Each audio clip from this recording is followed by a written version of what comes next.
West Indies have won the toss. They put England into bat first in this fourth T20 international. Quickly take you through the teams. Shai Hope and Evan Lewis will open for the West Indies when they bat later. Nicholas Pooran, Rovman Powell, Shimron Hetmeyer, Shafane Rutherford, Roston Chait, Gudakesh Moti, Akil Hussain, Alzari Joseph and Obed McCoy for the home side. For England, it's one change with John Turner coming in for... he's come in for Jofra Archer, hasn't he, of course. Phil Salt, Will Jacks, Joss Butler, Jacob Bethel, Liam Livingston, Sam Curran, Dan Mosley, Jamie Overton, Rayan Ahmed, John Turner and Saqib Mahmood. Those are the 11s on duty. First ball, 15 minutes away here on TalkSport 2. Right, let's hear from the England camp. England batter Will Jacks has managed to get 87 runs across the series so far. And earlier on this afternoon, he spoke with our reporter, Cameron Ponsonby. Well, Jax, thanks for your time. Just from a personal perspective, how have you assessed your own trip to the Caribbean? It's been a bit stop-start personally. I think in the one day it's pretty frustrated with myself. It's a really good opportunity, 50 over cricket, to bat for a long period of time, and there's a few dismissals I was disappointed with. And the last few games in the T20s, I got a couple of 30s, which is nice to get those starts. It's frustrating not to kick on more, but from a team perspective, we've won all those games, so I can't be too disappointed. That's what we're here for, obviously, and we're trying to finish on a high these last two games. You're back opening the batting after Joss Butler's dropped down to 3. How much of a confidence boost did you take from that Butler kind of wanted to back you and give you all 5 opportunities across this series? Yeah, it's really nice, especially when it comes from someone like Joss. He's very adaptable himself, so he's very happy batting wherever, and so am I. I kind of got used to that number 3 role. I think I've opened more than half my games playing for England, but I've had a bit of a mix. It's nice to be opening. It's where I've done most of my time. But then again, I've got to repay that faith, repay that reward, which at the moment is like I said, I've got those starts. It'd be nice to kick on and put in some match-winning performances. We've not seen masses of you with the ball this trip. Is that a frustration for you at all? Yeah, I'd love to be bowling more. I think it's difficult when we've got so many options. Obviously, Dan Mousley's come in and bowled brilliantly at the death, which is a point of difference, and that's great for him. I'd love to bowl more. It's just you've got to take it day by day and see when you need it. Just on today, we're on the same wicket as we were on Thursday. We've got a big crosswind blowing. How are you expecting conditions to play out? Yeah, different from the other night. The outfield is a lot drier, so expecting it to be a bit faster, so probably some more boundaries. But there was no wind the other night and a massive breeze today, so we'll just have to probably take that wind into account when we bat and bowl, and be smart with that. And the pitch, I think it's difficult to read pitches out here, if I'm honest, and it's the same one as the other night, so we'll just have to wait and see what happens. The series has obviously been won 3-0. Has there been any discussion in the dressing room about whether, if you do win the toss tonight, or this afternoon even, you might choose to bat and kind of try and win against the head? Not that I'm aware of, but whatever we do, we've spoken about before the series. We know how hard it is to bat first and win here in the Caribbean, so we've spoken about being ready for that, because obviously you can't expect to bat second every game. So if that happens, yeah, we've got to play really well to that, be really smart, play good cricket, and it would be brilliant to win batting first. But like you said, we've won the series. We'd love to win it 5-0 because that's really important. And just finally, your name was obviously in the IPL auction. Have you had any talks with RCB about potentially being back there? How does that all work in this kind of period of time going into the auction in a couple of weeks? Nothing really. We're here playing for England. That's all that really matters at the moment. And can I ask one more question about that? I remember after your century for RCB, there was that amazing photo of you and Virat Kohli where he was kind of gasping what you'd just done. You said at the time you might try and get it framed up and stick it on the wall. Did that ever happen? Yeah, my girlfriend got it printed out for me, which was really nice, and I've got it at home. Perfect. Will, thanks very much, and best of luck today. Thank you. Will Jacks speaking earlier on this afternoon with Cameron Ponsonby. Well, obviously we now know that England are batting first in this game, not through their own design. The West Indies finally managed to win a toss, and therefore they elected to stick England in. So all of that talk about potentially England batting first and using it as an opportunity to learn, well, they'll get that chance in round about 6 or so minutes' time. Phil Wallace has moved out of the commentary box for the next few minutes. Delighted to say that Major St Patrick Hewitt has made it back from the Caribbean from his stint earlier on in Barbados and joined us in the box this evening. How are you, mate? I'm very good, thank you, and delighted to be back here in the studio, and hopefully I will bring some good fortune. But I'm not saying for which team, but no, hopefully I'll bring some good fortune. But yes, certainly been a one-sided series thus far, and possibly surprisingly so. Even the staunchest of England fans wouldn't have expected it to be 3-0 already. So let's turn that around. What were the West Indies fans expecting? And what's the reaction been in the Caribbean to being 3-0 down at home? And we keep going back to that power play. I mean, 3 wickets, and 5 wickets. It's appalling. I'm glad you used that word, appalling. It is appalling. I think the reaction is the West Indies team going into the World Cup, and even after the World Cup when they played South Africa in that bilateral series immediately after it, they've actually had a very good run in T20 cricket. And I spoke to a few of the players when I was out in the Caribbean, and they genuinely believed that they could have won that World Cup in the Caribbean. I'm not so sure about that, but they certainly thought they could win it. And I think there was very much a feel-good factor that Darren Sammy has brought to the T20 team. But I kind of look back to something that happened in Sri Lanka. In Sri Lanka, they lost a couple of games, and Darren, I think foolishly so, came out in the media and said, well, West Indies have won the moral victory after they'd lost the game. And ever since then, we haven't won a game. So I do just look back at something like that and think, I'm not sure that's the message you send your side when you lose. And just to give listeners at home the context for why he said that, Sri Lanka ground staff had prepared a wicket that basically spun from ball one, and West Indies got spun out. Sammy spoke about moral victories and so on and so forth, and I just... You've got to walk the walk, you know. You can't just talk a good game. And the reality of these 3 defeats is it's the nature of the defeat. You can lose games. Everyone loses cricket games, but you at least have to look competitive. Absolutely. And they've lost their last 5 T20 internationals, the West Indies. You mentioned as well, just like the optics of things, and Phil Wallace was very unhappy for the last few days. Nicholas Pooran got to 100 T20 internationals for the West Indies, and only today, in the huddle ahead of today's game, have they made a presentation to him. They've given him a shirt with 100 on the back, despite the fact it's his 102nd today. So either wait till the last one of the series, but no, you do it randomly in the 4th one if you don't do it on the day itself. It all feels a bit slapdash. Yes, and what I would predict or say is that I guarantee nobody in Cricket West Indies administration knew Nicholas Pooran was about to hit 100 until the media told them they'd hit 100. I guarantee that's what would have happened, because there's no other logical explanation for why you'd only do the shirt or the presentation and recognition so late on. Well, the players are on the way out. Will Jackson, Phil Salt will take guards after the West Indies won the toss and chose to bowl. Phil Salt, Will Jacks, Joss Buttler, Jacob Bethel, Liam Livingston, Sam Curran, Dan Mosley, Jamie Overton, Rayan Ahmed, Saqib Mahmood and John Turner. John Turner on debut. In for Jofra Archer today. West Indies making a couple of changes. Shafane Rutherford and Obed McCoy into the side for them. As I mentioned earlier, if you weren't with us, Obed McCoy into the squad because Matthew Ford picked up a thigh injury. So Obed McCoy into the squad and into the side. Umpires today, Gregory Breathitt and Zahid Basarath. Dayton Butler will be on TV duty should he be required. But we are about ready to go. A glorious day. Thank the Lord for that. Indeed. I'm just glad that the outfield isn't in the same conditions that it was after Game 3. Have you ever seen an outfield with that much... Was it sand? With that much... It was a mixture of sand and kitty litter, we came to the conclusion. Yeah, one of the worst outfields I've seen in an international match for sure. It was not good. Right, Obed McCoy straight into the side and is going to take the first over, the big left armer. It's his 39th T20 international, 27 years of age. He will be left arm over from the commentary box end. One slip in place, short third, and Phil Salt is the man waiting. Bat raised, here comes Obed McCoy, and it's hammered to short extra cover for no run. My goodness, that was hit hard.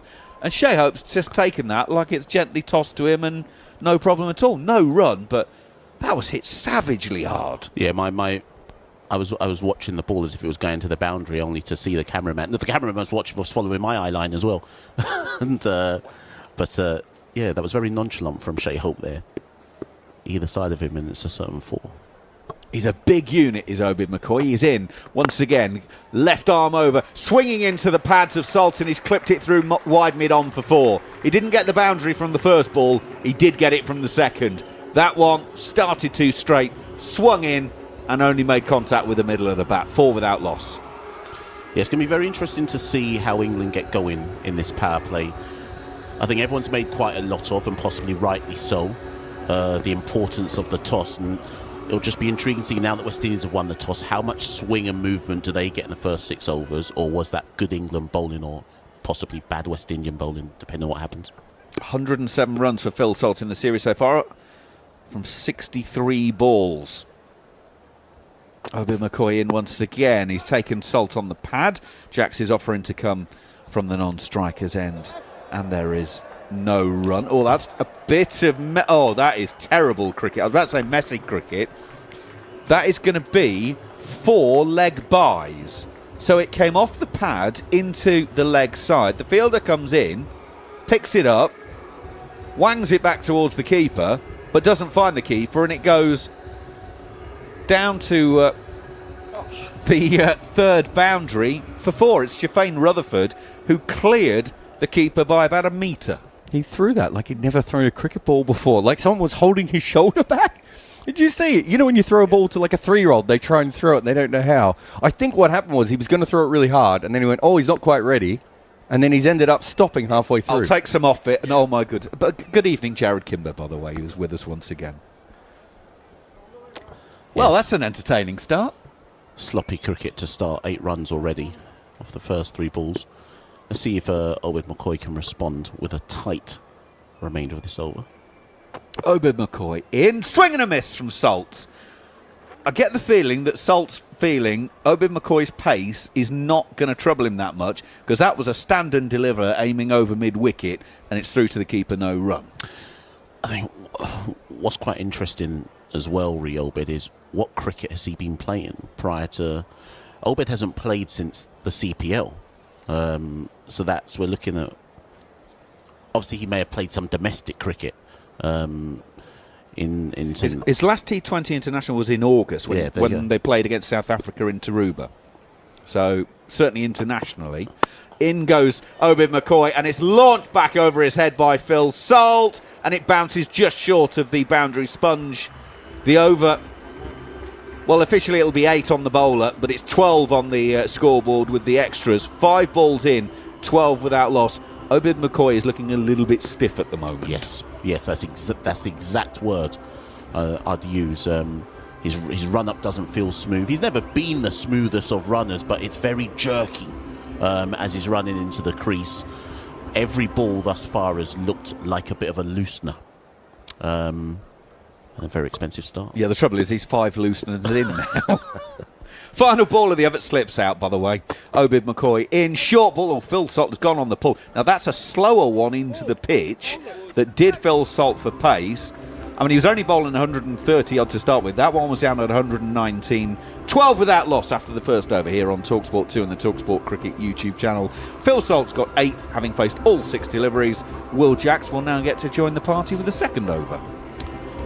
The reason why the West Indies like Obed McCoy and have always liked Obed McCoy isn't just because of his left arm angle, which is rare in and of itself in the Caribbean, but he does bowl a lot of variations, and we saw that with that final ball, the slower ball. He also has quite a lot of off-cutters, can zip in a Yorker, but we'll see how he returns later on. Interesting, he's gone a slower ball already. I can kind of see why after just getting whacked. But he's got a great back-of-the-hand slower ball. So when he first started, he was basically a guy who would just bowl either short or back-of-the-hand slower balls. He's a bit better than that. But he can, especially when he's a little bit stiff, he can sometimes just be a little bit too length and get hit, if that makes sense. So he's not, he doesn't move the ball laterally a long way. At his best in the old days, Mash, he didn't really bowl much in the power play. No. They would bowl him in almost... He was a death bowler, almost the last 10 overs. Yeah. Alzari Joseph's going to get the second over of the match, and he is right arm over, and that's down the leg side, taking Will Jacks on the pad, and it'll actually run through to the keeper. off of the underside of the thigh pad. Oh, actually, I think it missed the underside of the thigh pad, judging by the grimace on Will Jack's face. And there is no run. Of course, we've mentioned this every time Obed McCoy comes up, but he was with you at St Lucia, Jared. Yeah, I think that might have been his breakthrough season when he was with us, Mash. He might have played a couple. 2016. 2018? 2018. Was he around before then? I remember him being Brad Hodge was the coach, and the general manager, Mohammed Khan, said to Brad Hodge on the first night, he said, "You're going to like the physicality of this man." And to be fair, he did look like he was about 8 foot taller than Brad Hodge. Joseph is in once again, full and straight. Jack's pushing down the pitch. Will beat Moti to it at mid-on, and they easily take a single. That one 142 kilometres an hour from Alzari Joseph. 13 without loss England in the second over. Doesn't seem to be much swing on offer, but we have to mitigate that by the fact that neither Alzari Joseph or Obed McCoy are swing bowlers. The most natural swing bowler that West Indies have is Matthew Ford, but of course he's injured and has been replaced by Obed McCoy. So Kyle Mayers is the most natural. Well, yeah, yes. I saw him in the Super 50 the other day bowling. But it doesn't look like, I mean, it's bright sunshine, so it doesn't look as... It looks an up and down kind of day, doesn't it? Alzari Joseph is in. Oh my goodness, Phil Salt has gone down on one knee outside of off stump and is trying to swing this to deep fine leg. I think he's actually appealing to the umpire for a wide down the leg side. The umpire says, no, you can't move like that and then claim it's down the leg side. Yeah, I mean, this is good umpiring, I think. But if he stands in his place and that goes down the leg side and misses his pads, isn't it a wide? I suppose the only difference is how early he moved. If he moves as the bowler's coming in, and it was about as the bowler was coming in, the umpire might say, no, you changed what a wide was. That hits you in the thigh pad otherwise. But it isn't often, Mackie, you see a ball go down the leg side and not get given wides. If he'd got anything of that, it'd still be travelling. Short extra cover is in place. Come out from slip. Sorry, Joseph. Is he going to pitch one up and get one caught? You can hear Phil Salt I was going to say tapping the bat. He's doing more than tapping the bat on the ground. Now he raises it as Alzari Joseph is in. Takes him on the pads once again. Another ball that's going down the leg side. Ricochets out towards shortish mid-wicket, and there is no run. A single from 4 balls from this over so far. I mean, compared to the first over with Obed McCoy, I think the extra pace of Alzari Joseph is causing, I wouldn't say problems, but it's not as easy. The Obed McCoy over looked like the balls were just standing up to be hit. Very much, I think, as Jared alludes to, length balls, whereas Alzari Joseph is zipping them in on a fuller length. He's definitely doing more than just putting them there, isn't he? Here he is once again. Phil Salt's backing away. This time it's a good delivery from Alzari Joseph, and Salt's in the... well, he's trying to sort of flat bat it through the cover region, but it only ends up going back to the bowler in his follow-through, and there's no run. 5 balls of the over gone. 1 single, 13 without loss. Each one of those deliveries has been a leg side-ish delivery, which you have to assume is deliberate, that they're trying to cramp Salt up and not allow him to free his arms, which possibly is why Salt's trying to go inside out almost. To finish the over, he's on his toes, is Phil Salt. He's punched it to square cover, who's gone down in a long barrier position but forgot to close the gate.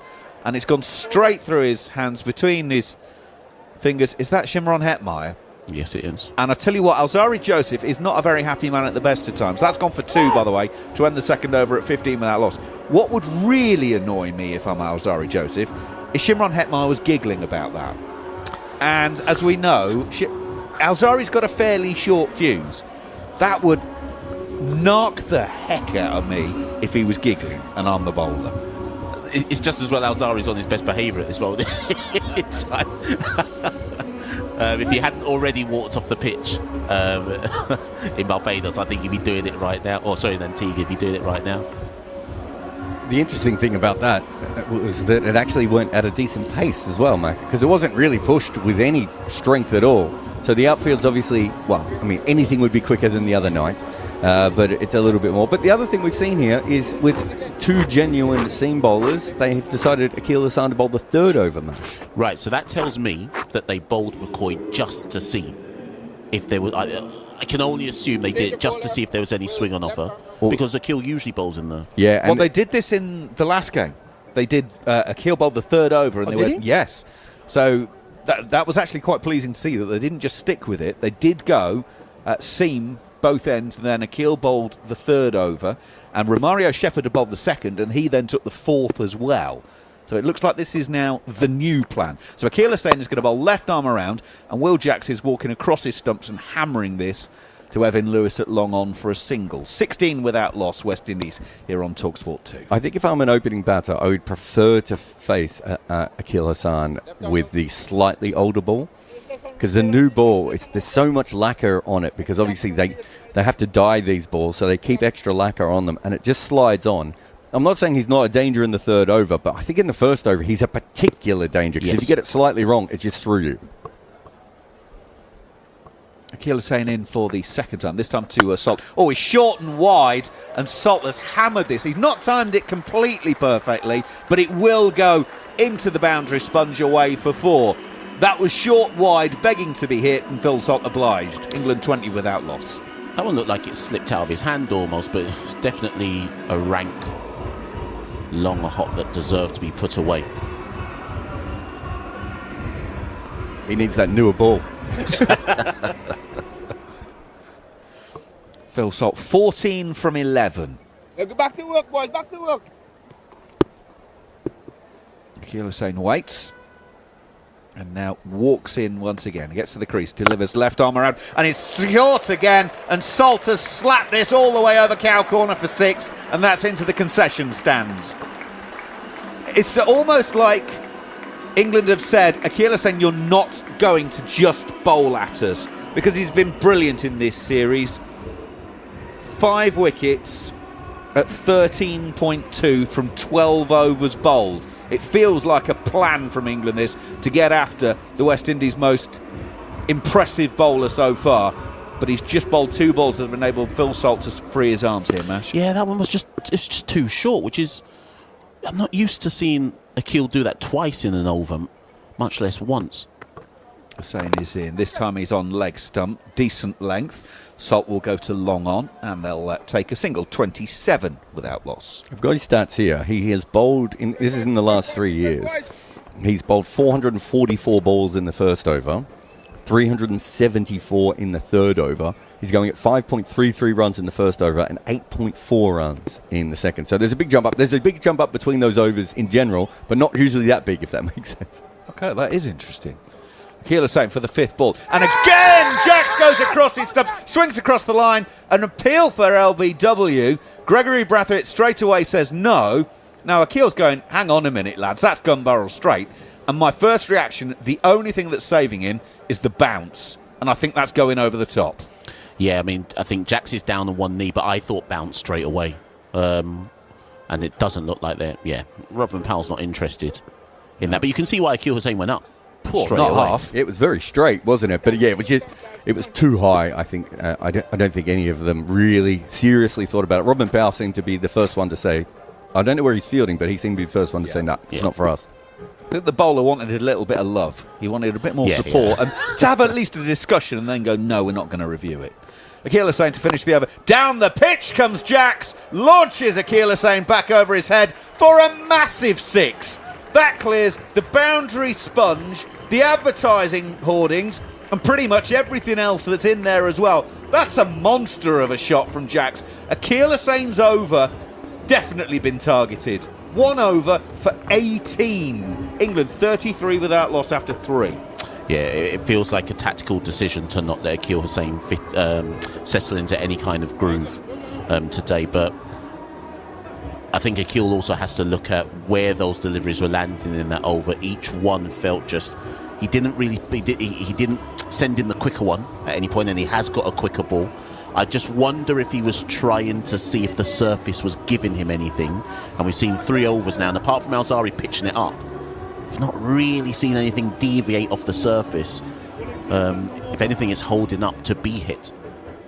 Well, to give you an idea of how much of an outlier that over has been this series, Akil Hussain's numbers: 0 for 20 from 4 overs in the first game in Barbados, 1 for 24 from 4 overs in the second game in Barbados, and 4 for 22 from 4 on Thursday evening. So 1 over costing 18 is a massive outlier from what we've seen in this series so far. Obid McCoy's going to bowl the 4th over to Phil Salt. Left arm over. It's a shorter, slower ball. Salt turns it to square leg. Obid McCoy will have to field that one himself because he is the nearest one to it, and they'll take a single, 34 without loss. Jared. So this is the 4th game, right? Just making sure I got this right. So he's bowled 72 balls so far and conceded 66 runs. So this is worse than that, based on today. And he was also averaging 13 before today. So he's been their only bowler. Like, I don't want to overhype him, but literally it's been Akil Hussain and things they found behind the sofa. Like, that's what we've seen from the West Indies so far. So I think you're right, Macca. I think this is them going, he's not bowling the first over. He's not going to slip one through us. Let's take some chances off him. Also, he's not bowling hand grenades. Obid McCoy is in. That's outside of off stump. Backing away is Jacks, and that's 2 bounces for 4 over extra cover. Jacks goes to 12 from 6 balls faced. Only England 38 without loss. And at the moment, the Obid McCoy experiment, what a band they were, I'm not sure is working that well for the West Indies. Outside of his slower ball, Obed doesn't really look like he's got the things in his locker that are needed to threaten Jacks or Salt. He's not gone full either. And I'm surprised that after 3.2 overs being bowled, there's yet to be any real deviation from the plan from the West Indies. But this is certainly looking like a much truer pitch than what we've seen thus far in the series. If you weren't with us at the toss, it is the same pitch as we played on Thursday, which is a bit of a surprise, but it's playing pretty well. In goes Obid McCoy again. Jacks has just lashed that one into the leg side, and it'll land 6 metres short of the boundary sponge. It went a very high. They're going to come back for a third, but the throw has taken Obid McCoy away from the stumps. So they'll get 3. It was a massive shot. It went about 95 metres, 85 of them vertically. That England get 3, 41 without loss, and England are putting the hammer down. That didn't feel like too bad of a delivery there by Obed McCoy, but it speaks to how Will Jackson feels sort of possibly seen the ball this early on. But because it was fuller, he wasn't able to get the bat completely underneath it, which is possibly why it didn't go all the way over the boundary rope and plugged in the outfield. Obid McCoy in once again. Phil Salt with a nice guided sort of back cut drive. It's straight to Roston Chase at point though, and there's no run. So same pitch for both games. So can I tell you a story about when I worked for St Lucia? We played on a surface where I think it was used for the 3rd time. It was a great surface, and I think the first 2 games there was something like 800 runs scored over the first 2 games. Like, just a ridiculously good surface. And I've never worked in the CPL before, so I went up to Darren Sammy and Andre Fletcher and the curator, and I said, look, what's going to happen when this pitch is used a 3rd time? Obid McCoy is in, it's down the leg side, turned into the leg side by Salt. They're going to push hard. They've got 1. Mosey will field 3 metres outside of the 30-metre circle. He prevents the second, 42 without loss. And that's the best I could do. I don't think there'd ever been 3 games played on the same wicket before, and no one could remember it. They all said it won't change. This is what this wicket does. Once it's like this wicket, it just stays exactly the same. So I told the team that. We bowled out for 70, I think. If I remember. I mean, it might not have been 70, maybe it was 85, but it was a good... I remember, and Corin Barlow saying to me, see, this is why stats don't work. I said, stats! I asked your people! There's nothing to do with the stats. Final ball of the over. Obid McCoy is in. It's whipped off of leg stump by Will Jacks down to deep backward square. Evan Lewis will field. 4 overs are in the book, everybody. England put into bat by the West Indies. West Indies winning the first toss, well, since about black and white TV. They put England in 40. Oh my! Can you explain that, Macca? No, people might be having dinner at this time of the evening. Let's just. I'll put it this way: Will Jacks has just made a mess of the grill of his batting helmet, and that's as far as I'm going. 43 without loss after 4 overs. McCoy has bowled 2. Joseph and Hussain 1 apiece, and England are they are setting a platform. Nash. Yeah, most definitely, and again, it speaks to something Jared said earlier, that the West Indies don't really have a T20 bowling lineup that can afford starts like this. They can bowl well if they've been given a bowling foundation, but to bring the game back, you're already looking and thinking who's the person they'll turn to. Well, the best bowler, or the best seam bowler, Alzarri Joseph. Oh my goodness, he's in. And Jax has launched this one over long on into the stands. It comes down in the third row of seats. And Alzarri Joseph's first ball of the new over. And it was a slower ball, but it wasn't slow when it left the bat of Will Jacks. He's now well into the 20s. It was an off spinner that spun into the middle of Will Jacks's bat and disappeared over long on for 6. If they haven't thought about deviating their tactics, I think that shot will make them think so. I mean, Alzarri bowled a very good first over, but Will Jackson feels sort of seeing this like a beach ball right now. 49 without loss for England. In goes Alzarri Joseph. It's mistimed. It's an attacking shot from Jacks. He'll get it wide of mid-on, and because it is wide of mid-on, they'll take a couple and bring up the England 50. 51 without loss. 4 overs and 2 balls to get there, but it's Adam and the Ants cricket at the moment from England. It's stand and deliver. Yeah, I think Alzarri Joseph, just for variation, should think about bowling a couple of short balls just to see. He's got the pace to be able to do it, so I'm surprised he's not tried that as yet, because Salt and Jacks are seeing this on length quite easily. Alzarri is in once again. Goes short ball. Jacks goes on the pull. Doesn't get all of it. Gets enough of it to get it to Shimron Hetmeyer at deep square leg, and they will take a single. 52 without loss. There you go. You got one mash and a miss hit. Indeed. You bowl a length ball, slow ball. Next one and get hit over cover for 6. That's all. The only problem is, though, it was a no ball. That's on mash, isn't it? No, I mean, it was the right thing to do. I did tell him to bowl a no ball as well. Yeah, but he pushed him. You pushed him. He wasn't ready for the short ball. And it's a pretty big no ball at that as well. Yeah, it's a few centimetres. Every batter in the land will go, why do bowlers do that? All you got to do is get some part of your foot behind the line. And bowlers turn around and say, well, you come and have a go then. It's not that easy. Right, so it's a free hit. So Phil Salt can try and larrup this to St Kitts. Joseph goes in. That's a really good delivery. Full Yorker length. And Salt is trying to hit it to St Kitts, but only inside edges it onto his foot, and it dribbles out on the offside, and there is no run. Yeah, I think for all the recent criticism and condemnation feels too strong, but it was, of Alzarri Joseph's behaviour, he is still the premier white ball bowler in the Caribbean. And actually, that previous ball is part of the frustration with Alzarri, because he's able to do things like that seemingly at will. Just consistency. He arrives at the crease this time, and a swing and a miss from Phil Salt. 140 kilometres an hour, that one, outside of off stump, and Salt was just trying to give it licks, really, through the covers. Doesn't make any contact, through to the keeper, no run. Yeah, again, that one a bit quicker, 140 plus. I don't know if pace on is the answer on this wicket, but we'll see. I think the next key phase of this game will be what happens outside the power play and the field spreads. But obviously England have got off to a fantastic start thus far.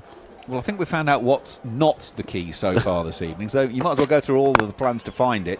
Joseph is in once again. Salt has pulled this one out to the leg side. Rutherford doesn't go for the catch at deep mid-wicket. Lets it bounce in front of him. Well, he didn't go for the catch, and Phil Salt didn't go for the run. He must got run out because he just stood there. I think that's because he thought Rutherford was going to go for the catch. What you heard on the effects mic there was Alzarri Joseph letting out a few disagreements. He's reined himself in well, though, hasn't he? He's still there. He's still on the field. He should, but Rutherford should have run in, surely. At least make a dive for it. I mean, when you're 3-0 down in a series, you've got to show a bit, haven't you? I mean, I know it's a potential dentist bill waiting to happen, but you've got to support your fast bowlers. We've already seen one terrible piece of fielding result in 4 overthrows, which, by the way, was Rutherford as well. So yes. Wouldn't you try and make up for it by at least giving it a go? I don't know. 1 ball left of the 5th over then. Salt's got 24 from 19. Jacks 25 from 11. And it's Jacks who is on strike. And the West Indies are posting a deep backward point on the boundary. So this could be short and wide and playing for a Jacks uppercut. In goes Joseph. It's a short ball. It's a swing into the leg side, but it comes off of Jack's gloves. and it'll be caught by the keeper. And there's no celebration again from Alzari Joseph. He's walking off, head down. It's as if he's the batter who's just got out. I think that just speaks to the general frustration Alzari Joseph feels with cricket.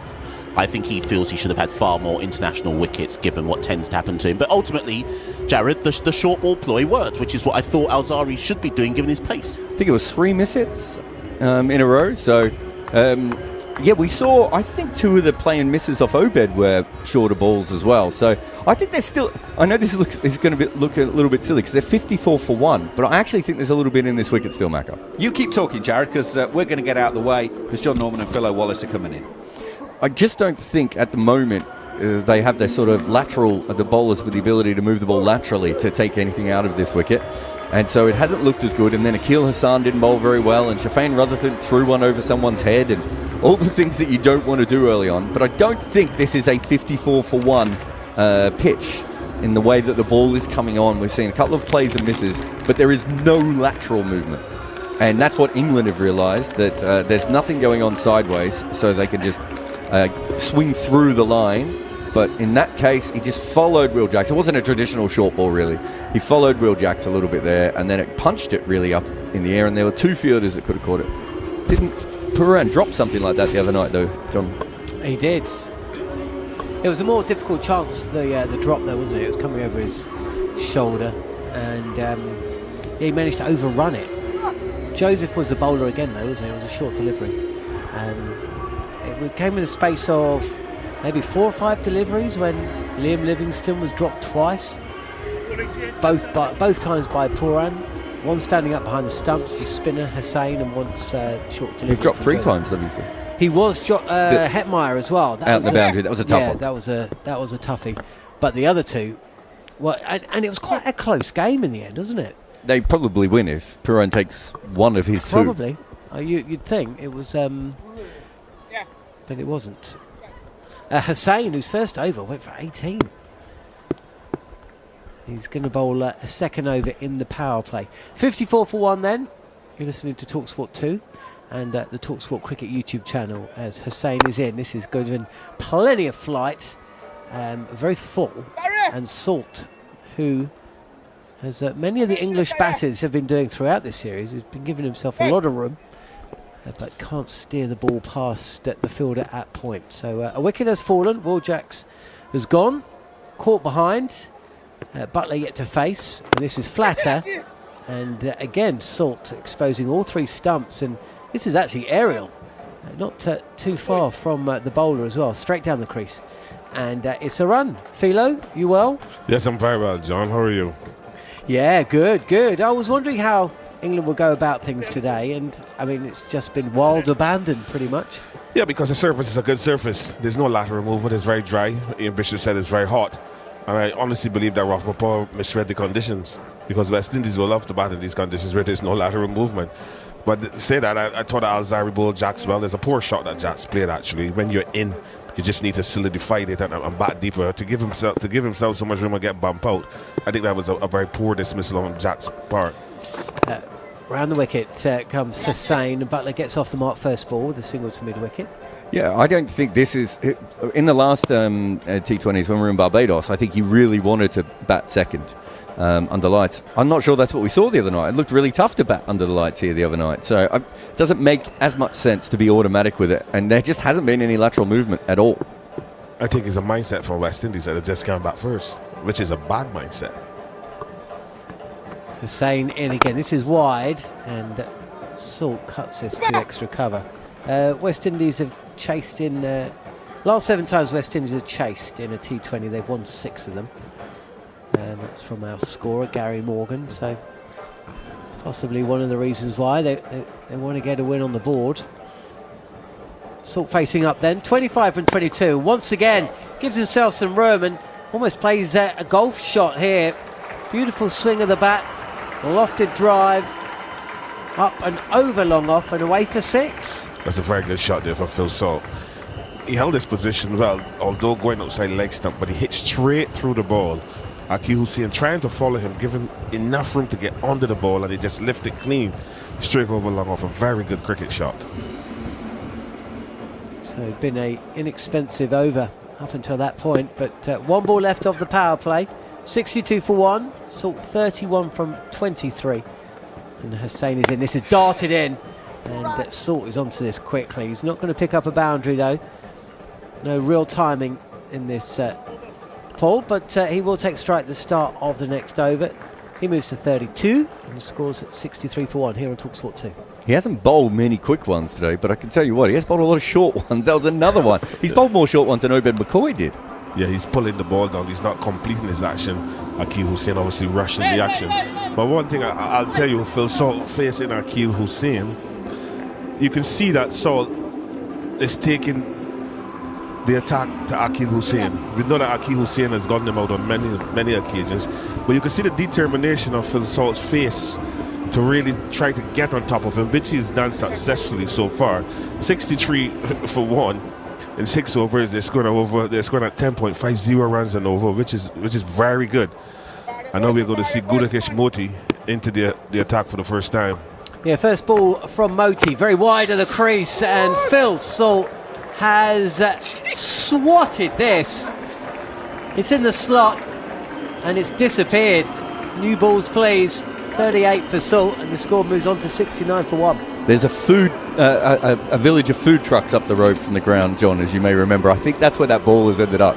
He's not even had a look to see if the other spinner is spinning it, if he's getting any bounce or anything. It's just full on the leg side, and he's swung through that absolutely beautifully. And there is now a meeting of every West Indian around to say, what do we do? Just don't pitch it anywhere near him. Phil Salt just jump on Gudakesh Moti first ball and hit it way over mid-wicket for 6. Again, a good cricket shot. Moti looking to follow him, but giving him enough length and hitting straight through the line of the ball over mid-wicket for 6, and that will put pressure on Moti. 90 meters, so he's really hitting the ball with a lot of power and authority and looking for a big score here. Here is Moti again. This is tossed up, it's wide, and Phil Salt goes back-to-back sixes, this time lofting over extra cover, and England are on the charge. 75 for one, and we've had 2 balls in the 7th over. Well, they're galloping. Certainly they're galloping. Phil Salt lashes onto a ball wide from Gudakesh Moti, again giving him the room to use his arms, and he hits straight through the ball. Very good cricket shot again, hitting the ball where he's going over extra cover to the offside for 6. So 2 very good shots from Phil Salt. Here is Moti again. This is wide, and it was there to be hit, but no timing this time from Phil Salt, and it's fielded by the bowler, who is no doubt be relieved that that sequence of sixes at the start of his over has, albeit potentially temporarily, been brought to a halt. Moti again, and Salt will not take a single. Clips this to the fielder inside the circle at fine leg. No run. It's good ball in there from Moti. Just firing that ball in, not giving Phil Salt the lift that he wants, and just hit it down behind short fine leg for no run. This is on middle and pushed to long off by Phil Salt, who thinks, I'll let my skipper have a delivery. These two have got a terrific record together. They averaged 54 in the 18 innings that they batted together, with a best of 117, 300 stands and 550s. So they bring the best out in each other. John, you're just reading good stats. Yeah, it's good stats if you're an England fan. I'm not Yes. sure if you're a former West Indies cricketer, you'll be quite so pleased to hear those. This bowling looks a little tame, I must admit. Last ball of the 7th over. Moti's in again. Flex the knees from Butler, who stands tall and cuts this square of the wicket in front of square for a single. So 7 overs gone, and England looking rude health. I just looked up Moti's stats versus Butler and Salt. So against Butler, he has gone at more than 2 runs a ball in his career so far.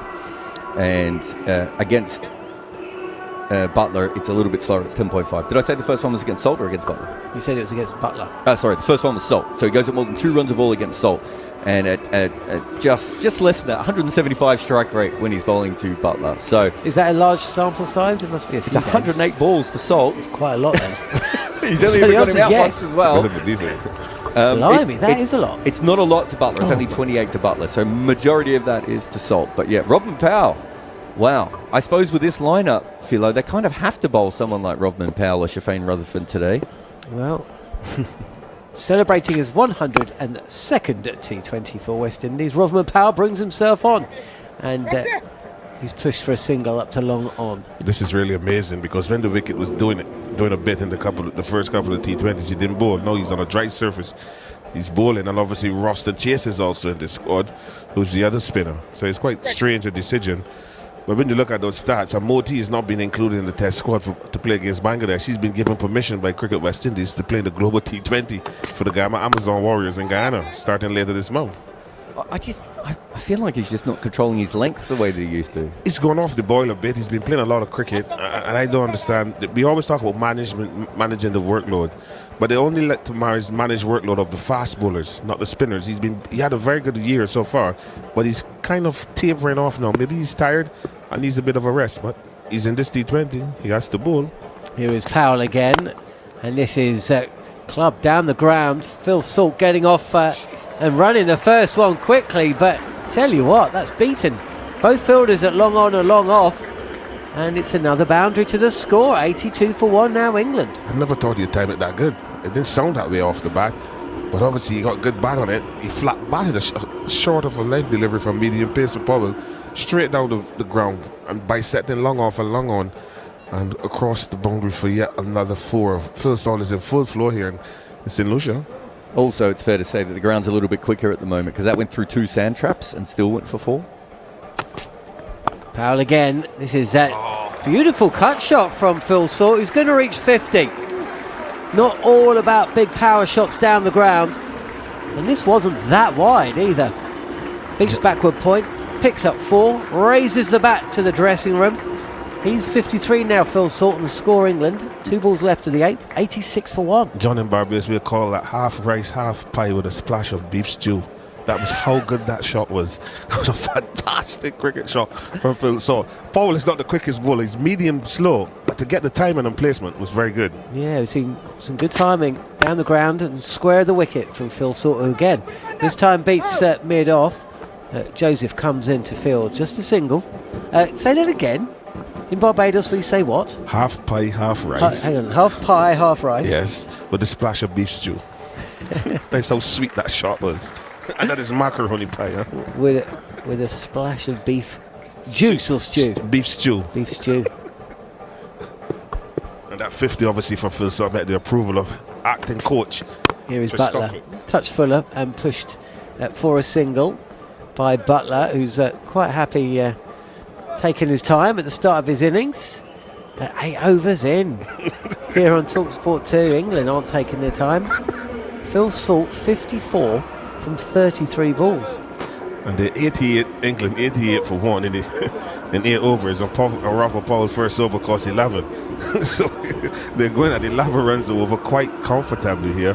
Phil Salt is hitting the ball quite nicely, settling on this very good surface at the Darren Sammy Cricket Stadium. And he's really leading the charge here for England to get up to a big total if possible.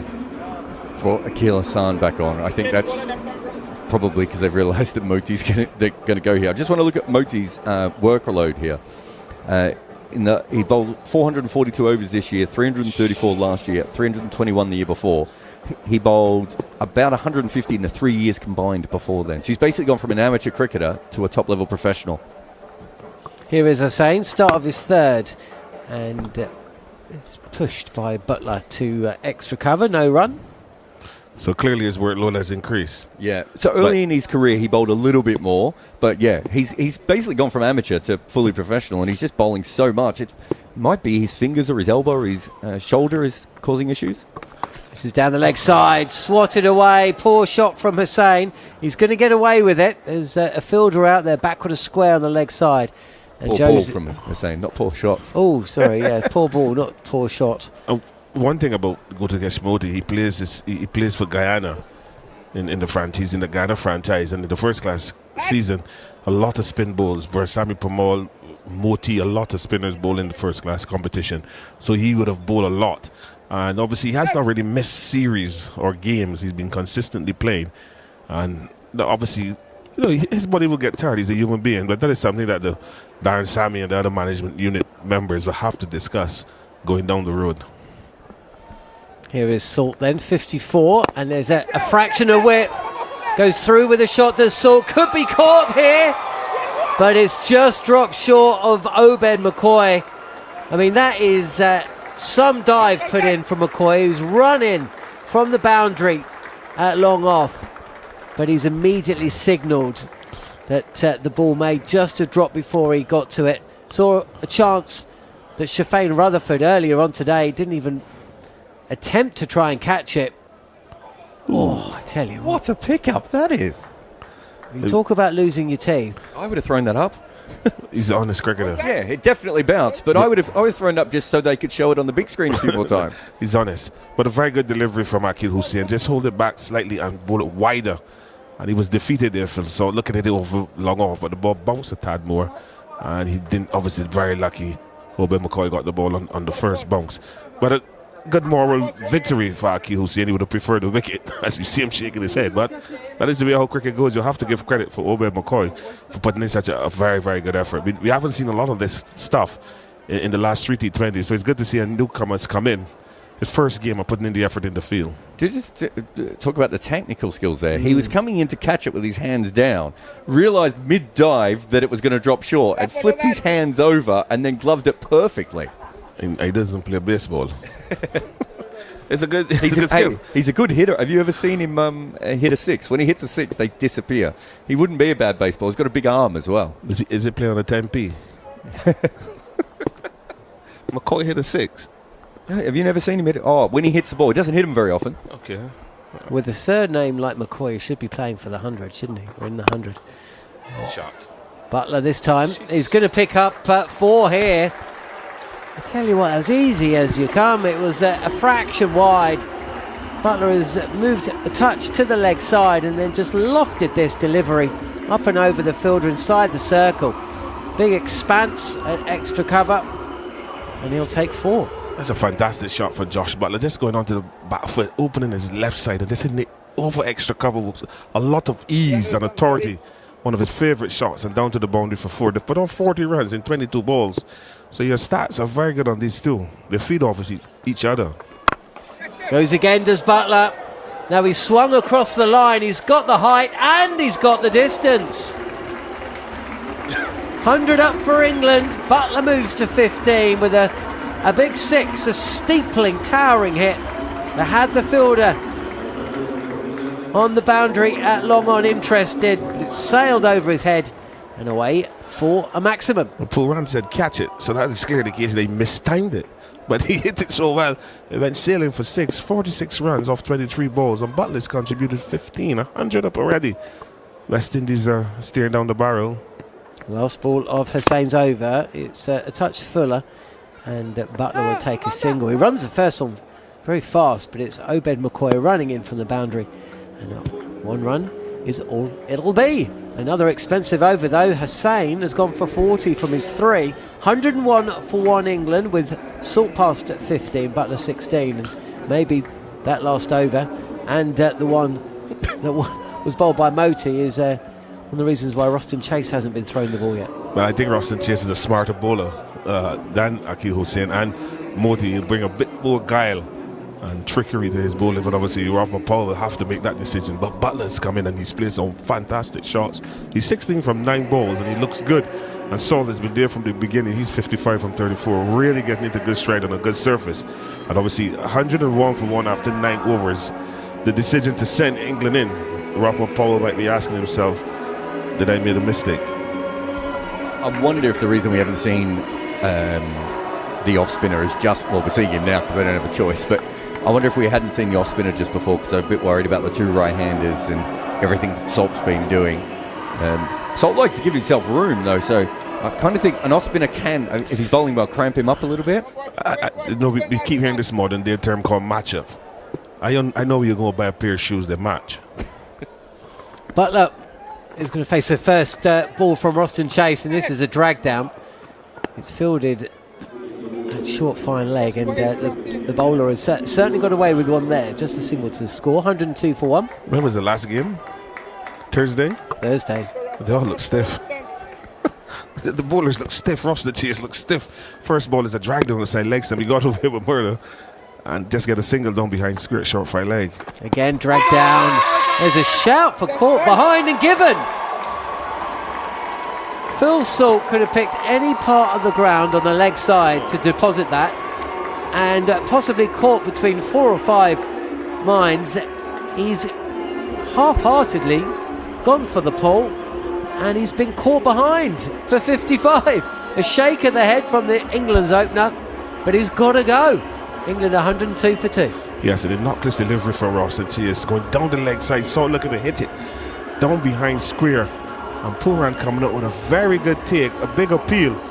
And umpire Bazarat said, "You're out." The index finger is raised. Ross and Chase have broken the dangerous partnership between Salt and Captain Butler. Now, he has to go for a well-played 55, but he shrugged his shoulders and he said to Butler, "I'm not certain if I hit that," but obviously he has, and he's gone. Ross and Chase, the boogeyman, has come to town.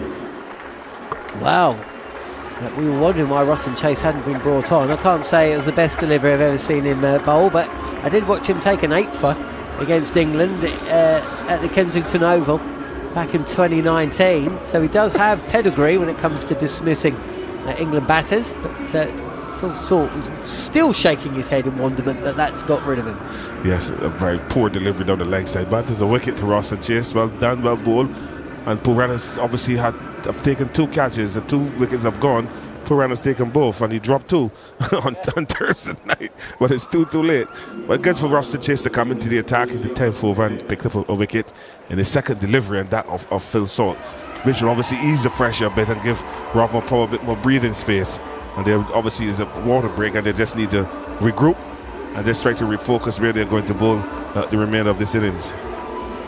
Bethel, the new batter, in. And Butler is 17 from 10. Plenty of batting to come. Livingston, Curran, the next 2. England in a fine position.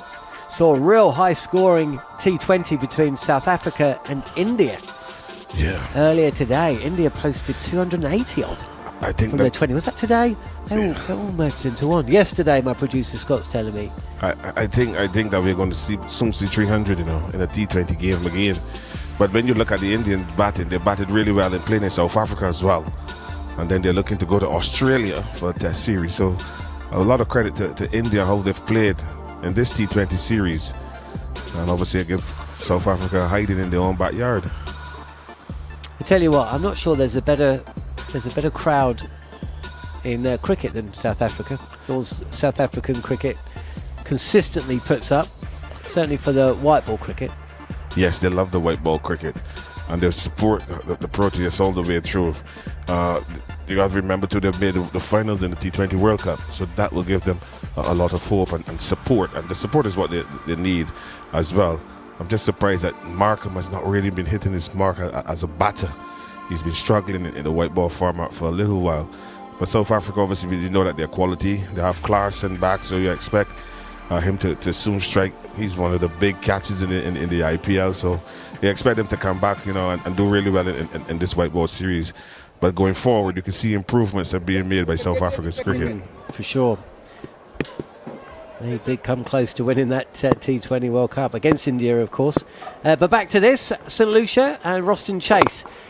First ball to young Bethel, and Bethel's off the mark with a single to mid-on, but he's just holding his side there.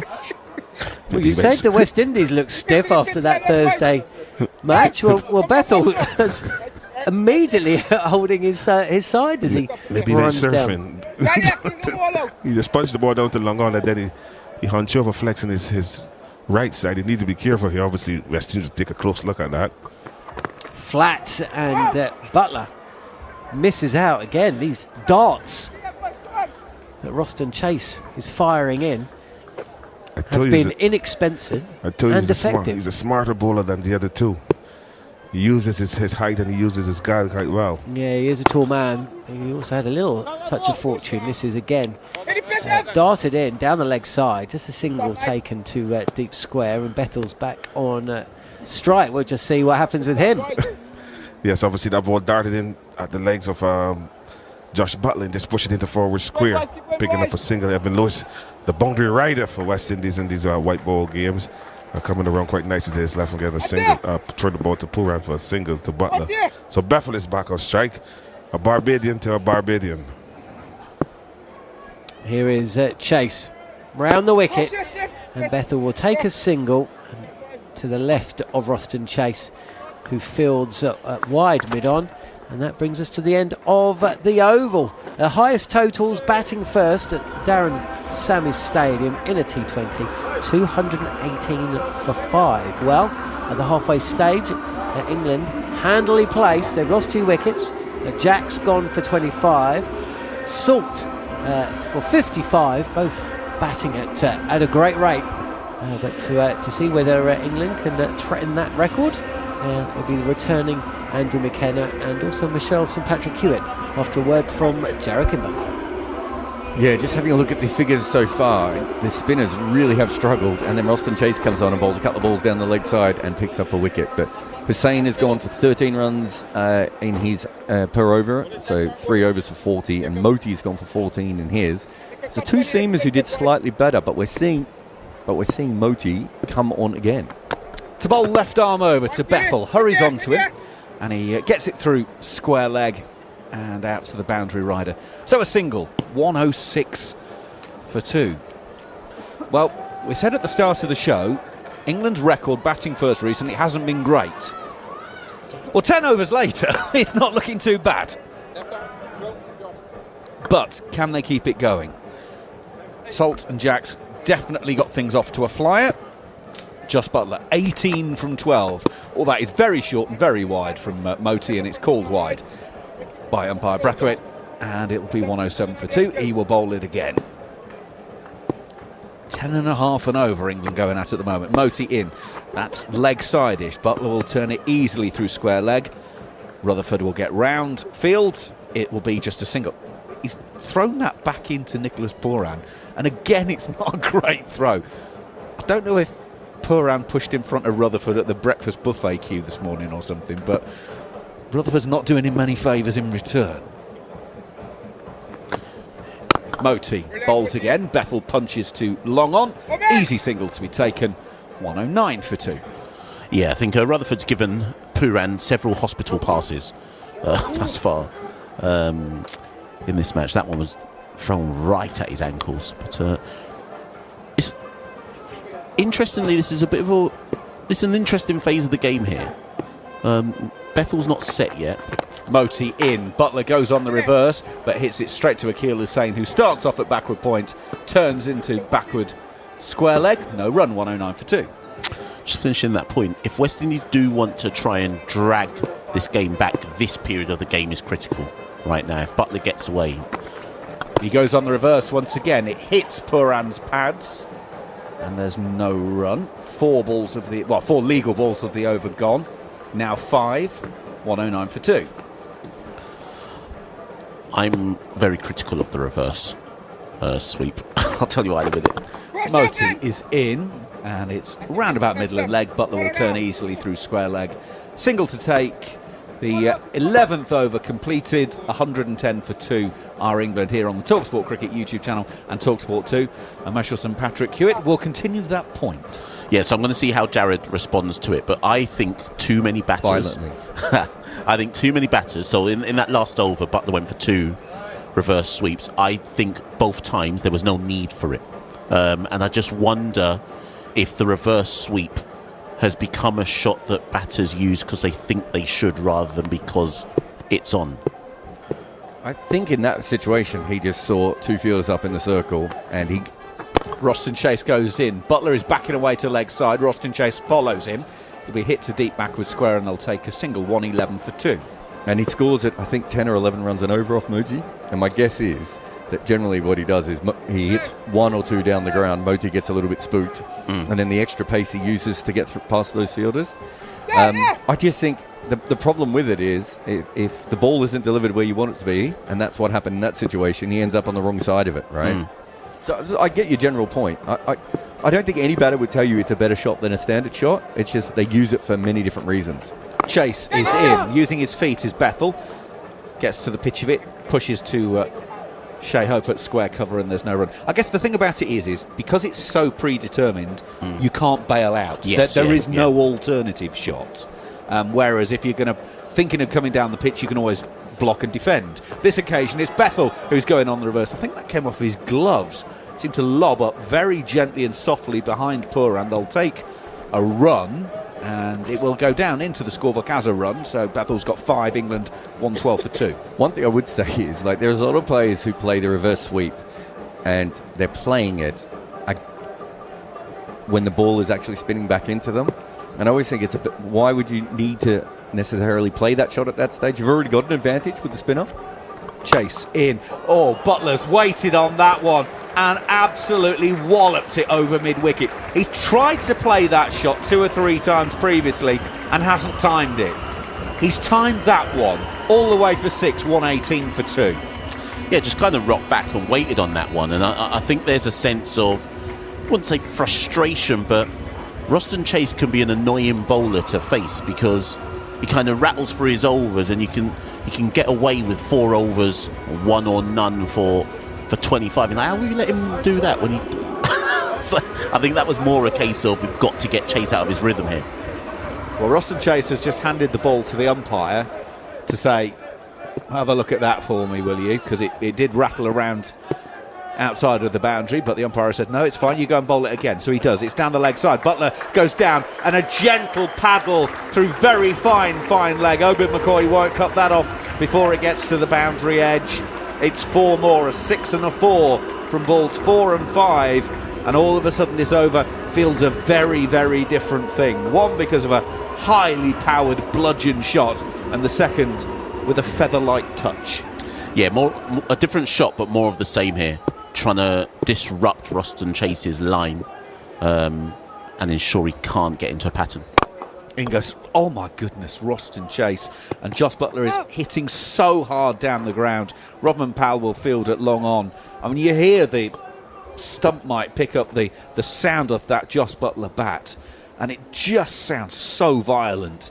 Even when he's only hitting down to long on for a single, which is how that over ends. 123 for 2 after 12 here on TalkSport 2. He does it with an incredible amount of power. Joss Butler now has 32 from 20 balls faced. Jacob Bethel 5 from 6. Yeah, you and I were talking a bit earlier, Andrew, that at this stage, 8 overs to go, England must be targeting, I reckon, 220. Oh, 320, I was going to say. Well, after what was it that India got the other day? 283. 283. That So was incredible. I don't know if you saw it. So when the South Africans bowled, it swung like 0.6 degrees. Moti to start a new over. Butler hits him back over his head, over long on. It almost takes the groundsman's mower out as it comes back down. The 9th 6 of the England innings, and we're only in the 13th over. Just overpitched that again. He just keeps doing it, Moti.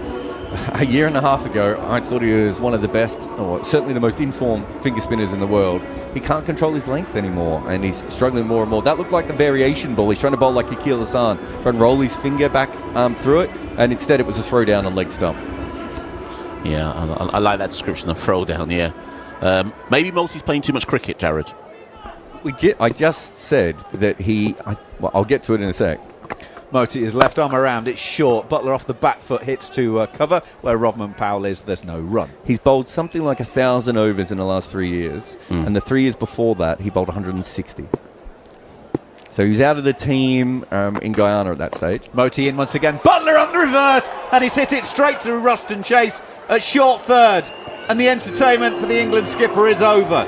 He goes for 38 from 23. England 129 for 3, halfway through the 13th here on TalkSport 2. I guess we should rewind back to an over ago. when I asked the question about the reverse sweep and is it necessary. Now, Josh Butler obviously looks up to the heavens. I think Josh's view, I'm going to speak for him here, I think will be that shot was on either side of Roston Chase, and it's a certain 4, but he's picked out Roston Chase. And given the ball is again spinning into him, if anything, is it needed, Jared? Yeah, well, I mean, the thing is, I think what he was, when the ball was straight or on leg stump, he was just going to try and hit it over the leg side. But I think when he thought when Moti was going to be firing it in outside off stump, he could take a free boundary. Now, the interesting thing with that is that he did a premeditated shot last over against Roston Chase, but the difference was it wasn't a reverse. But he thought that Roston was going to bowl the quicker one to use the pace against him. He was trying to do that with Moti there. He just doesn't get it away. But I mean, your point, it's, if you look at reverse sweeps as a shot, they don't have a very high average. Do you know what I mean? Like, there are many other shots that are far more consistent and do much better. But the difference is reverse sweeps move the field. Yes. And because of that, then you're in all sorts. He gets that one away. Where's Moti going to bowl the next one? He's been hitting down the ground and now reversed. Doesn't matter because Butler's out. Liam Livingstone is in, though. They replace one bloke who can hit it mild with a bloke who can hit it even further. So Livingstone in the series so far, 62 runs at an average of 31, but he's done it from 39 balls. And he's waiting for Moti around the wicket. There's a slip in place. Big stride from Liam Livingstone. Gets himself off the mark as he gets it down to Hope, who is at long on. And there is a single. I think we mentioned it earlier, but just worth reminding you. Joss Buttler, Jamie Overton and Marcus Trescothick, the Somerset contingent in the England camp today, are all wearing black armbands as a mark of respect for a long-time Somerset supporter, Mary Elworthy, who died yesterday, aged 90. She was a massive supporter of Somerset. And they're wearing black armbands today in tribute to her. And I think Joss has probably just put a smile on a few people's faces with an innings like that in her memory. So that, I'm sure, another reason for Joss Buttler looking to the heavens when he got out. Very close community in Somerset as well, compared to a lot of the other cricket places. So our thoughts go out to them. Livingstone has a single to his name. England 131 for 3 as we approach the end of the 13th over. Moti left arm around, hurries on to Livingstone a little bit, pushes back to the bowler, no run. End of the over, 13 gone, 131 for 3. So Moti's bowled over 1,000 overs in the last 3 years of professional cricket and 160 before that.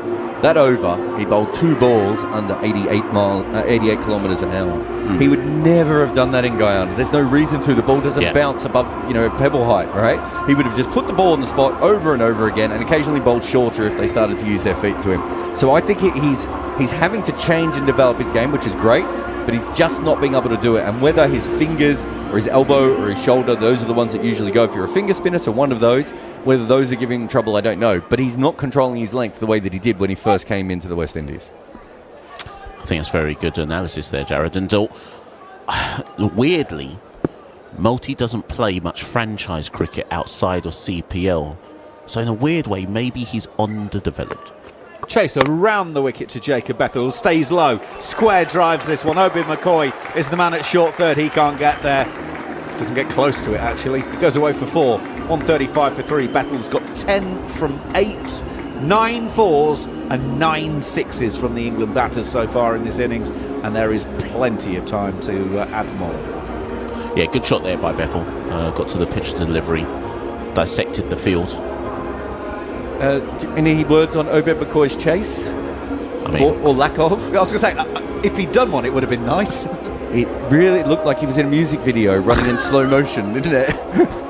I think he just has to wind up to really get to top speed. It might have been that, but with every step, he seemed to go meters further behind the ball. It's like the New Order Truth Faith video, if you've ever seen that. Roston Chase is in round the wicket once again. Bethel comes to meet it. The man at short mid-on, sort of mid-wicket, can't get across and save it, and so it will be a single. I know a lot of people will enjoy that. Boundary followed by a single. That's what England have managed, 136 for 3. Was it Bo Derek in 10, Macca? Yes, it was. Is that Dustin Hoffman film? No. I can't remember who. No, it's Dudley Moore, isn't it? I'm going to be honest, I don't think many people know who else is in that film, bar Bo Derek. Well, she runs slowly down the beach. That's what I remember. Baywatch could be another one. That's a little bit how Obed moved towards that ball, because there was also a lot of sand there. Yeah. As we said earlier, the outfield today looks a heck of a lot better than it did on Thursday. Roston Chase is in over the wicket once again. Liam Livingstone comes a couple of paces down the pitch to meet him, only turns him to Hope at mid-wicket, no run. I feel like Livingstone kind of checked his shot there. Looked like he was winding up and then thought better of it. Chase in, gives that one some error. Actually arrives on the full toss to Liam Livingstone, and he will punch gently. Well, so not savagely. He doesn't do anything gently, but it wasn't the full-blooded whack. And it gets to long on, and they'll take a single, 137 for 3.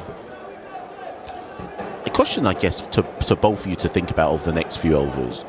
I mean, we're in game 4 of the 5-match series, and who of the new generation has put the most pressure on the older when they come back? Chase goes in again. Bethel goes down on one knee and plays a really gentle flick up and over his shoulder, and it goes for 4 through fine leg, and it's so fine it's probably 5 metres away from being dead straight behind the stumps. It was a real feather of a touch, but England get a boundary for 141 for 3. What was more impressive about that shot for me, rather than the kind of paddle over Pooran, is the time he waited for that. He waited for the pace of the delivery and then had all the time in the world to play the shot. Really smart cricket. He does look a talented player. Roston Chase goes in once again. 90 kilometres an hour delivery, leg stump. Bethel turns it out on the leg side. Hetmeyer will do the fielding. They take 1. 14 overs gone. 142 for 3. Roston Chase has now bowled 3 overs. It's taken 1 for 28. So England currently going. Well, they're looking at, they go 10 and over, which is what they're currently doing. That gets them to 203. But with 7 wickets in hand, they could get it up to 12 and over. That would be 214. 14 and over would be 226. The one thing I would say is, given the depth, even so the West Indies power play woes notwithstanding with the bat, this does look like a pitch you want to chase on, and because they've added the extra batter, I don't think they'll be looking at proceedings thus far and saying, well, we can't chase that, but anything above 220 and it will be difficult regardless. Moti to continue, left arm around to the left-handed Bethel, deep in his crease, punches out on the onside, can't beat the bowler in his follow-through, and there's no run. Yeah, so the West Indies team selection today, they made 2 changes, 1 injury related, but they've gone with an extra bowler and an extra batter and gone a bowler short.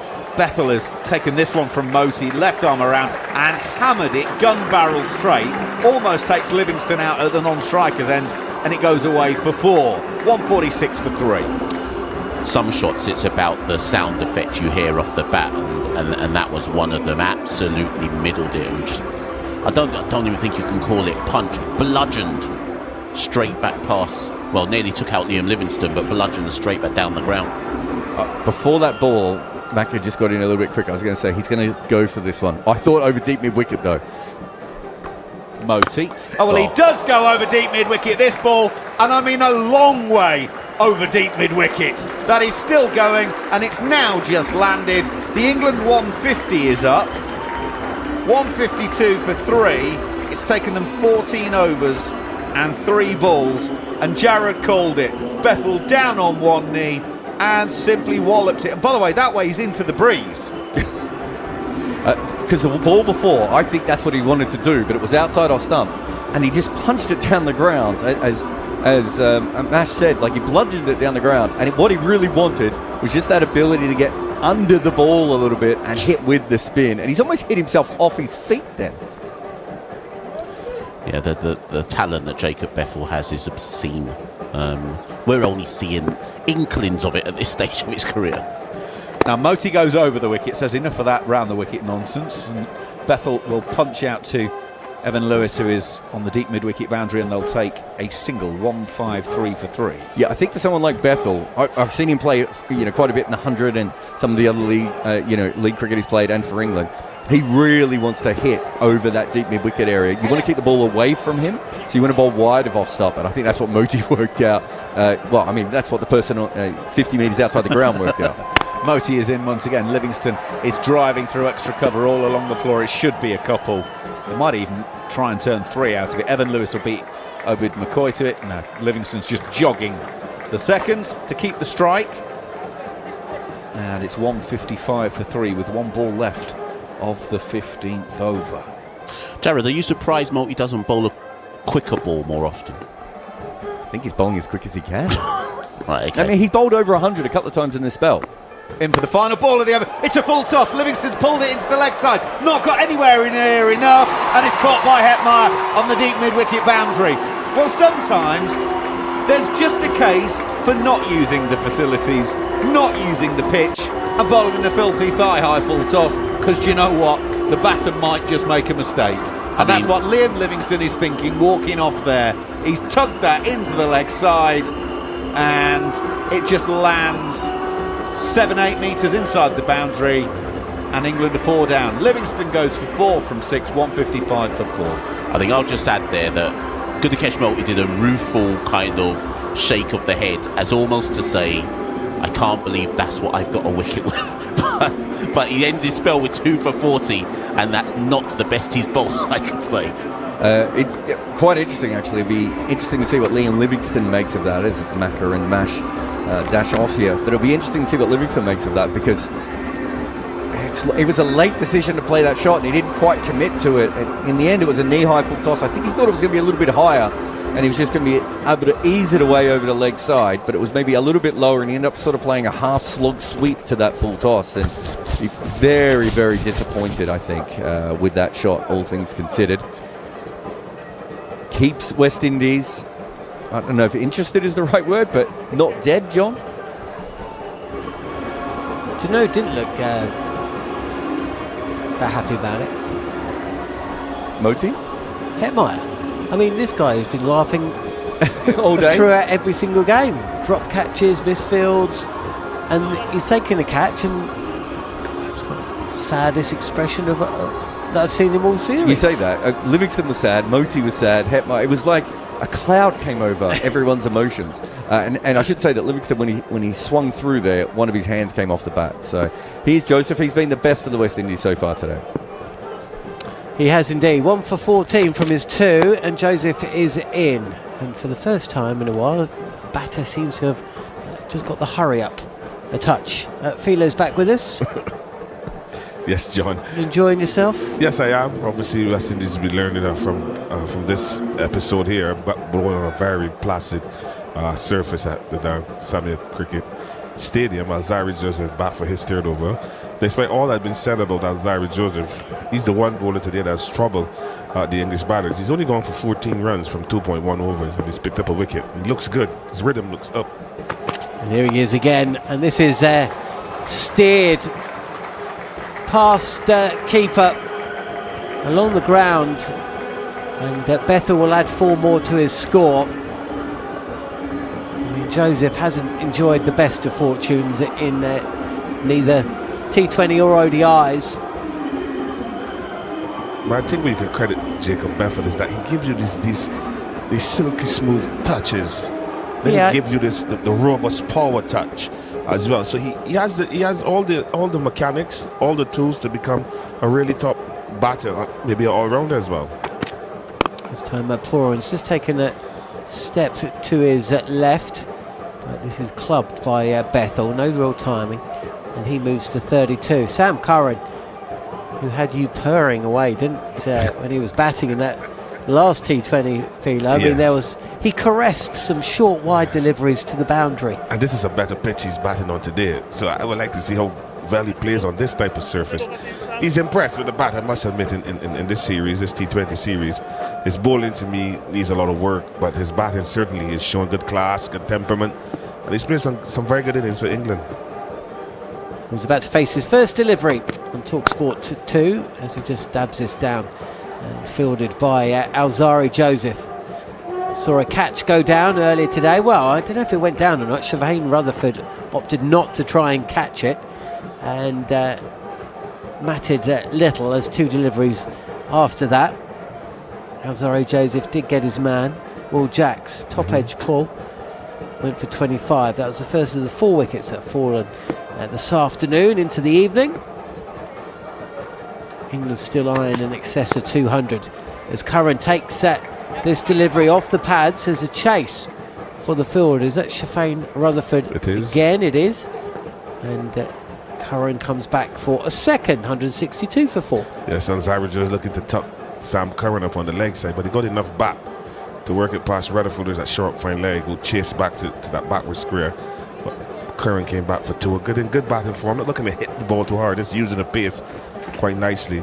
This is going to be an interesting finale for the England, and it's obviously Bethel, not as known for his power hitting. It's going to be interesting to see how these two approach it.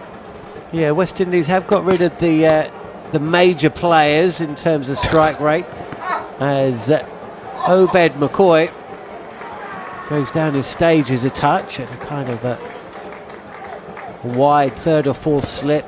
Did he headbutt that? Did he headbutt that to deep point? I don't know. I thought he was lying down. I don't see what it's his favorite side, his left side. Just run to get behind the ball. You just take a few steps, stumble, and then stick his left hand out, and the ball maybe brush his head. It looks like he's made a ricochet to get a second run. He made that simple pickup look rather difficult. He just it looks like every one of his limbs is not working with the other limb at the moment. This is his first game since October, I was told, so he's obviously rusty. There's not a lot of cricket being played now. Well, the Super 50 Cup is being played in Trinidad and Tobago, but I don't think he's involved with that. So maybe he hasn't played a game in that one yet. So he's just been obviously at home, maybe doing some shuttle work or bowling at a stump, maybe.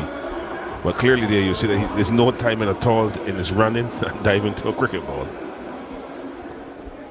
What was the quality like of the Super 50, Philo? The quality is okay. All the games are playing in Trinidad and Tobago yet again. I think there's a third time he's playing there. I'll get back to that. Ruston Chase, and down the track comes Bethel. The leading batter is Justin Graves. He's a Barbadian, but he plays for the Windward Islands franchise. He's just been pulled from that franchise to go to Antigua to play in the 2-day game against Bangladesh, and he's also in the test squad. So some of the players have been pulled from the Super 50. The scores have been relatively okay. Barbados have been doing well. Trinidad and Barbados are in a clash today. They're 1 and 2, Trinidad and Barbados.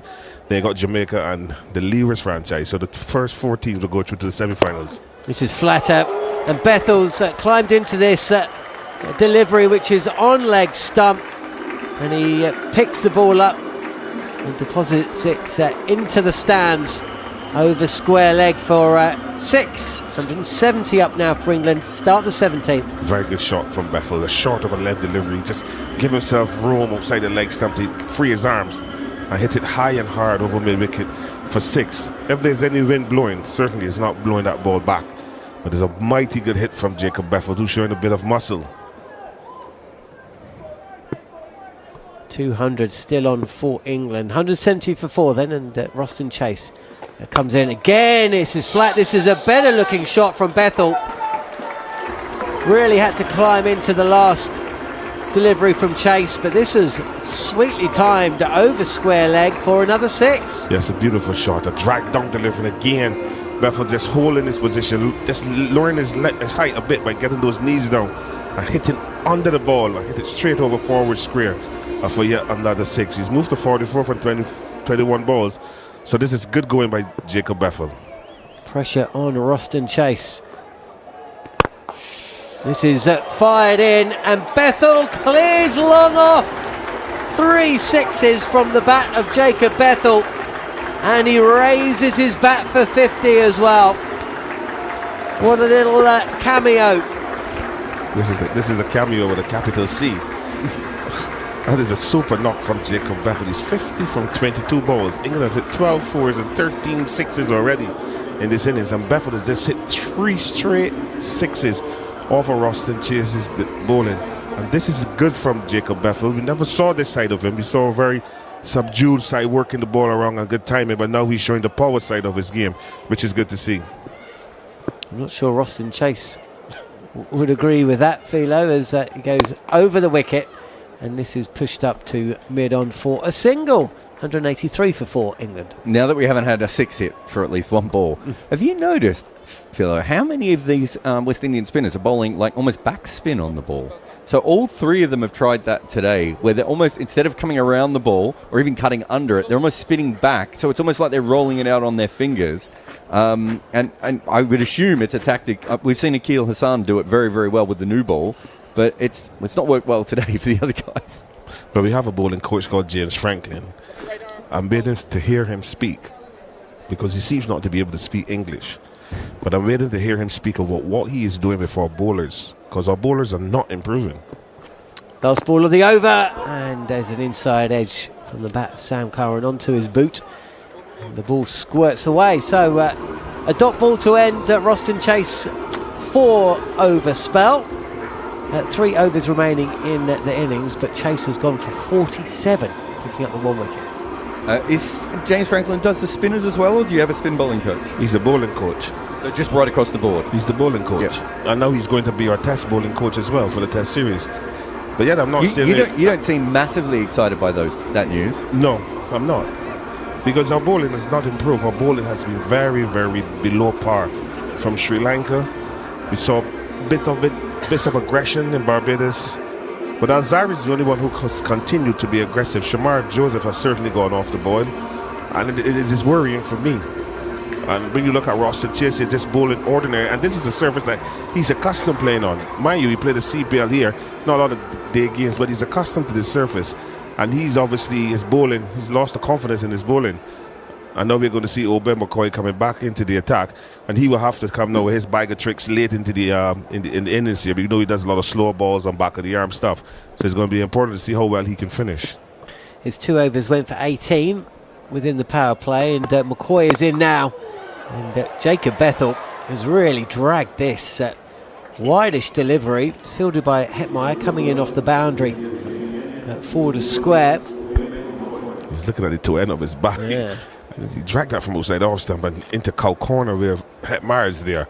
Again, Hetmeyer always smiling, enjoying cricket. We would like to see better performances from him with the bat. We know he's a good fielder. But McCoy, there's a big ask for McCoy playing his first game in a long time to try and stem the flow of runs. 184 for 4. Well, Bethel well entrenched on 52 from 24 balls. McCoy has some work to do. It's Sam Curran though facing up, and again no timing on this cross bat shot from Curran. He runs the first one quick. Hetmeyer's quicker, running in, and it'll just be a single. 185 for 4. Then England start the 18th. Cricket is a funny game. The ball is just following Hetmeyer. But the thing is, you have 2 left-handers at the wicket, so he's in that business area, that cow corner area where a lot of balls go when you come into the dying stages of a T20 game. So McCoy obviously, one would say he's bowling to his field. Bethel it is, 52 from 24. This is a horrible drag down wide, which is left alone by Bethel. So Obed McCoy will have to bowl that again. I think he was trying to bowl an off-cutter there. Yes. And it's not, he's very good at the back of the hand slow ball, but the easier to bowl slow ball he's not as good at, and that's what happened. It just got completely away from him there. Yes, obviously look at the ball off-cut in the ball. No rhythm to his bowling, no timing of his arms. The ball just flew wide of the off stump to be signalled wide correctly. Here he comes again. This is a better looking ball from McCoy. Bethel is through the shot way too early. Misses it by some distance as well. So dot ball. This is what McCoy is known for, to come back in the back end of the T20 game and bowl a lot of slow balls. He has a lot of variations. This ball obviously is just rolling the fingers across the seam and the ball dying as it hits the pitch. Bethel looking to go leg side, misses the ball and through to Puran. So a good victory, a moral victory there from McCoy, that dot ball. Left arm over the wicket is McCoy. It gives Bethel another little bit of width, but there's no timing on the shot. And England won't try and force the second. So decent over this from McCoy. England 187 for 4. Yes, 3 runs off the bat on 1 wide. That ball was slower. Again, Bethel dragging it through the leg side. McCoy like a container truck without power steering. Couldn't get around. The ball just dribbled up to mid-off for a single. When he turned around and he'd done the hard bit of turning, and then he looked up and saw he had to turn around the stumps further, I actually thought he was just going to give up. Yeah, and obviously his stance is too short, but that is a norm now. Here is McCoy in past the umpire, short again, and this time Curran does connect, but it's only going to be a single, fielded by that man again, behind the deep, Hetmeyer. He's in the business area. Ball just wide outside the off stump. Again, another slow ball. McCoy takes a deep breath, wants to get through this 18th over, and Curran just drag it down to that deep cow corner area, deep mid-wicket, and Hetmeyer again doing the fielding. But good bowling from McCoy in this over. 4 runs off the bat on 1 wide. In the 18th, one would say this is a good over thus far. Can he finish it now with a dot ball or another single? Bethel facing up, 188 for 4. This is Fuller, and Bethel, well, he's been waiting for this delivery. He's climbed into this and smashed the ball over mid-wicket. And that is an expensive end to what had, until that point, been a decent over for McCoy and the West Indies. 194 for 4 now, England. And Bethel has broken the shackles again. McCoy looking to go full and wide with pace, and Bethel just going on one knee, and this time connecting and clearing the boundary for another 6. So good batting from Jacob Bethel, good awareness as well. Obviously, Obed McCoy guilty of looking to go pace on, and Bethel just greeted him with a 6. So pressure ending that over, and pressure now on the next bowler, who's going to bowl the 19th. Is it Akil? Does Akil have one left? It'll be Joseph, won't it? Well, Joseph has one, but there's... Obed has 2 left, doesn't he? Yeah. One thing I will say is, when he bowled the ball into the pitch that over, it was hard to hit. When Alzari's bowled the ball into the pitch, it's been hard to hit. The minute he bowled full again, we lost the ball out of the park. Yeah, he's scrimmaging here. Obviously, he knows that he has made a mistake. 12 fours and 14 sixes for England, which is quite a lot of boundaries, a high percentage of boundaries in 194. It is Alzari Joseph who is in, and it's a full toss on off stump, and Sam Curran just says thank you very much. I'll smash that over long on. And England have reached 200 with a maximum 200 for 4, and they are still looking good to potentially break that record here at the Darren Sammy Stadium. Yes, Alzari Joseph got the Yorker all wrong. A 45-run partnership already from only 20 balls. He got that Yorker wrong. First delivery. And Sam Curran, thank you very much. My bat is hitting well. I'm timing the ball. And he just plunked it over long on for yet another 6. Joseph again. This is full on off stump, but no timing this time from Curran. He can't get under the ball. And he'll just take a single to long on. 201 for 4 then, England. 3-0 up. With 2 to play, and they are putting themselves in a really good position here. Very good position indeed. The current run rate is 10.96, so they've been very consistent in their scoring. And going into the back end, you expect them to even do more damage. Alzari Joseph now be bowling to Jacob Bethel, who's 59 from 27 balls. This is down the leg side, and Bethel will take 1 run here, cannoning off the pads. It's fielded inside the circle though, so just the 1. Leg by signalled. England move to 202 for 4. Good bowling from Alzari Joseph, not giving Jacob Bethel the room or the width to hit the ball into the leg side, full into his pads, and the ball ricocheting to Obed McCoy at short fine leg. So good bowling from Alzari. He missed the first ball that was a Yorker, went full, but then he came back and bowled 2 good deliveries and only getting singles off of them. And it's good to see him very calm. 3 balls left of Alzari Joseph's final over. And again, this is on the pads. And Curran can't beat the fielder. Stationed backward of deep square. And so it's just another run. Well, it's clear what Alzari Joseph is looking to do. Bowl those full-length Yorker balls at the pads of both Jacob Bethel and Sam Curran. But you can see that he's learned from his mistake in Barbados. He's just focusing on bowling. There's been some mistakes in the field by some of the fielders, but at least he's staying focused, looking to bowl the ball into the hard areas of the pitch, and look to obviously stem the flow of runs. So good so far from Alzari Joseph. Here is Bethel, and again targeting the pads. This is full and fast, and Bethel cannot clear his leg out the way.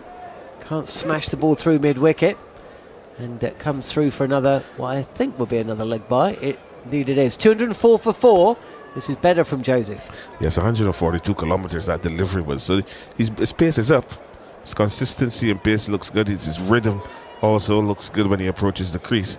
And obviously he's getting the pace from the surface. He has to do is finish this over well. Don't give a boundary away. He got hit for 6 in the first ball of this over. He needs to finish with a dot ball or single. Don't want to go for a boundary. Last ball of the over it is then. 204 for 4 England, and Alzari Joseph is in. It won't be a boundary. Again targeting the pads, and Curran comes back for a second after clipping this full delivery into the mid-wicket portion of the field. And so here we find ourselves on TalkSport 2 and the TalkSport Cricket YouTube channel. 1 over remaining in the innings. England 206 for 4. I think it says a lot about T20 cricket that over went for 12, and I think that's a win for the West Indies, because they've been going at what, 10.7 runs so far in the innings altogether. Especially considering he went for the boundary early on. He probably got away with a couple down the leg side that they could have just flicked the pad or the bat and gone away for 4. But that was his idea. He was like, I'm going to cramp them up. I'm not going to give them any room to swing after that first ball. And he ended up with a fairly good over. Another over here of 10 to 15 is probably what the West Indies are looking for. But Obed would be. It might be a little bit harder to hit if he hits the wicket. But if he gets it wrong, he's probably going to go for 6s. Bethel facing up there, last over of the innings, wide of the crease from Obed McCoy, and Bethel trying to go downtown, trying to go straight, does go straight, is fielded on the bounce by Roston Chase. I can tell why the Alzari's over was so good. His pace was up. So it only goes to show that if you're bowling fast and bowling in the hard areas of the surface, look, not obviously stopping the batters from hitting the ball, you can be successful. Obed McCoy 110 kilometers. Alzari Joseph 142 kilometers. That is chalk and cheese. That's like a dumpling trying to roll up a hill backwards. It's easier to roll up a hill backwards, isn't it? Short and pulled by Curran, no timing or power, fielded by Hetmeyer at deep mid-wicket, so just another run to the score. If you're being pulled, because a dumpling is supposed to be a circular thing, but when you look at it, Obed McCoy, because it's so slow, the batters can get under him and hit him, and they're hitting him very easily through the leg side. Alzari Joseph, with that pace, the ball is ricocheting off their pads. So that is a good indication that when your pace is up, you can go for those wicket-taking deliveries. Here is McCoy again. He's banging it into the middle of the track. Bethel threw the shot a touch too early. Throws coming in from the boundary. Bethel will come back for a second. I don't mind this, I feel like, because both of these bowlers are playing to their strengths at the moment. So Obed is going to his strength, and he's gotten away with it. I think he should have been hit for 1 boundary in this over, but he's gotten away with it, and I don't mind that. Also, I'm not sure he can bowl at the pace that he used to be able to bowl to. No, and the thing is, he's bowling wide and short and slow. So they're dragging the ball. If we saw Terrence Hines the game before, he was bowling wide and full with pace. So at least his pace is what is defeating the batters. Again, it's short, and again, Bethel threw the shots too quickly. There's a shy at the stumps at the strikers end from Puran.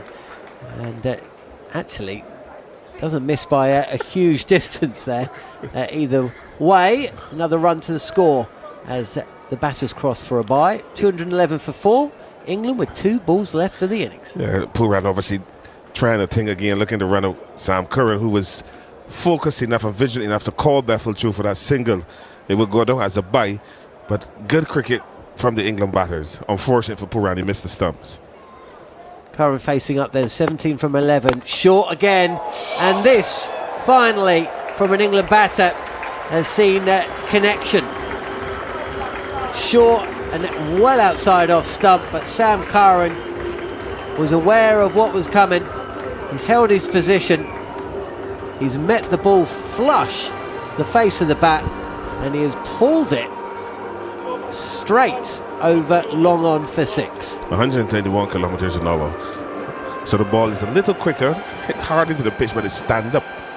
And Sam Curran just smash it over long on for 6. Again, showing his batting is improved, timing is good. A welcome boundary in the final over for England. They would say thank you very much, Mr. Obed McCoy. He's gone 79 metres, so he's gone pretty far. Final ball of the innings then. Sam Curran facing up, and Obed McCoy pitches the ball up this time, and Curran will call Bethel through for a second. It isn't there. There'll be a run out. Curran has been run out, but that is a fine effort from England. Bethel remains at 62 not out. Another decent little partnership between Curran and the Birmingham man, and England finished their 20, 218 for 5. Yes, 218 for 5. England would say thank you very much after Powell, the West Indies captain, winning the toss and inserting England. And England got off to a rollicking start and continued to score consistently way above 10 runs and over. Current run rate at 10.90. So England would say going into this break that they have the upper hand West Indies obviously have to come out now and chase down 218 to get up to 219 to win this game. But a very good innings from Jacob Bedford. We saw some power play from him, some deft touches, good timing again. But he just showed how versatile he is as a cricketer in the ODI format and now in the T20 format. So it's good to see him given the opportunity to bat at number 4 and finishing off the innings quite convincingly along with Sam Kerr, who unfortunately got run out of the last ball looking to get 2. That's the joint highest score in first innings at the Darren Sammy Stadium. 218 for 5. England with scores of note and partnerships throughout the innings. 54 put on for the first wicket before Will Jacks was dismissed for 25. Top edge pull from the bowling of Azari Joseph, caught behind. Just 12 deliveries he faced, Jacks, so gives you an indication of how quickly England went at things at the start of the innings. Another little partnership between Phil Salt and Joss Butler of 48 came to an end when Salt was caught behind on the pull.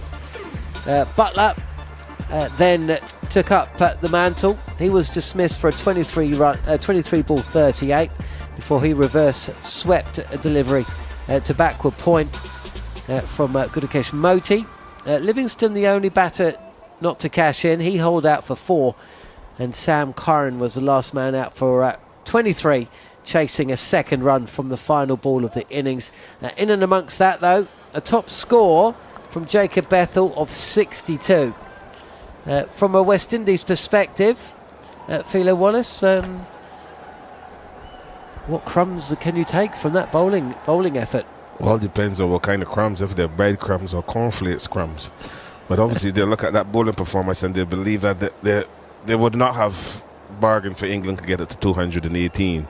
It's a good surface, the same surface they use on Thursday night, obviously, so it's a drier surface. Outfield, a lot drier and quicker, as we saw. Good value for runs once you get the ball into the outfield and playing proper shots. But again, you need to be tighter in your bowling. Some areas missing on the bowling, too wide, giving the batters a little too much room to utilize the pace and hitting and using the arms. So those are things that they need to look at when they get back into the dressing room, the bowlers, and just try to concentrate on where is the best area to bowl the ball at a particular batter. We saw Alzari Joseph bowling at the feet of the two batters, Sam Curran and Jacob Bethel, which stopped them from scoring. He went for a 6 in his final over the first ball, but he came back and he bowled a pretty good down inside the feet, and that is what is required. So he has shown that if you can hit your lengths hard and think out the situation, you can be, you can get the rewards. But 219 in 20 overs, West Indies have to score at 10.95. It's going to be a good axe, but they like chasing. England have hit a number of 6s and a number of 4s, and you would expect West Indies to match that, but you have to match that by batting situation. Need a good start from both Hope and Lewis, and then hope the rest that comes after that will just put the icing on the cake. But it's going to be a challenge for the West Indies batters. Well, it'll also be a record if they chase it down. The highest score to win at the Darren Sammy Stadium, 197 by Australia against Pakistan in 2010. Just to complete the bowling figures, Obed McCoy's 4 overs, 0 for 40. Alzari Joseph, the best of the 6, 4 overs, 1 for 33. Akil Hussain, his 3 overs went for 40 runs. Moti, somewhat flattered, I'd say, 2 for 40 from his 4. Rovman Powell bowled an over, was wicketless, went for 11. And Rostin Chase was expensive, his 4 overs going for 47. He did pick up 1 wicket though. That brings us to the end of the England innings. And now it'll be over to West Indies to see if they can run that close or even go past England's 218 for 5. Right, the reply. Well, it's going to be John Turner to take the first over. He is into the side today on T20 international debut. Into the side for Jofra Archer. It was Jofra, by the way, who actually presented John Turner his cap. We've seen his one-day international debut earlier on in this tour. Now we've got his T20 debut. In terms of domestic T20, 27 games, 42 wickets at 16.5, which is very decent. Best of 4 for 23. The economy rate, though, that's the one that most people will be looking at. 8. So very decent for a guy who's bowling with a hard new ball at the top of the innings, and he will do exactly that. Bowling from the commentary box end to Evan Lewis, and he will have a slip in place. So right arm over, he is going to start things off, and he's down the leg side. Evan Lewis has a swing at it, doesn't get any glove on it, and Gregory Brathwaite will raise his arms and say we'll start with a wide. So the target of 219 gets one closer. Philo Wallace is alongside me. Good evening, Philo. How Good are evening, you? Andrew. I'm fine. How are you? I'm a lot better after that England innings. I can hear it in your voice. I'll be on the 8th floor. This building has 20-something floors. I think they can hear you up and down. So it's turning on his debut to bowl to Evan Lewis. And he's in. Oh, that's gone. Well, it was shaped across the left-hander, and it's hit the seam of the ball and really jagged across. And I'm slightly surprised that wasn't called wide. Well, we never saw any of those deliveries in the West Indies for bowling. So certainly Turner hit the ball on a nice length on the seam, and it just jagged away from the left hand. I think it started on, Andrew, and it finished just in front of first slip. Phil Salt, obviously with his eyes open wide, said, wow. Wow, indeed. Turner in once again. Off the back foot punching is Lewis. Will be fielded by Will Jacks at cover, and there's no run. One without loss from 2 legal deliveries then. It's 138.2 kilometers an hour from John Turner, so he's up there already. He just stick close to get warm, and that ball hit the splice of Lewis's bat and dribble into the offside for no run. This is going to be a good challenge for both Shea Hope and Evan Lewis, how well they can give West Indies a start to get up to 219.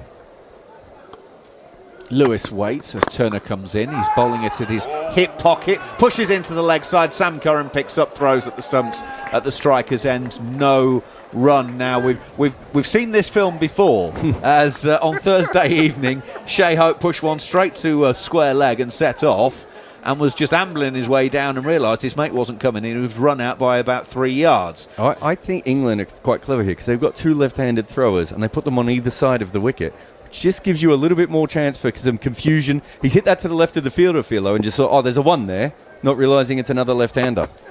Turner goes in, back foot punch by Lewis. No run again to Will Jacks. I like James Bond's movies, I like James Bond. I'm a James Bond fan because the scenes are always the same. There'll be a water, and something has to happen in water, and then he climbs up something, and something has to happen, and there's always a beautiful lady.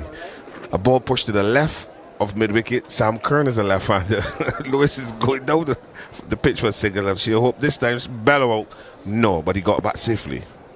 There's a formula to what we're watching, is what Philo Wallace is saying. In goes Turner. Now again there's some movement off the seam there. Squares up Lewis, and he ends up pushing that out to cover with his feet pointing back down the pitch. Yes, a good delivery again from John Turner.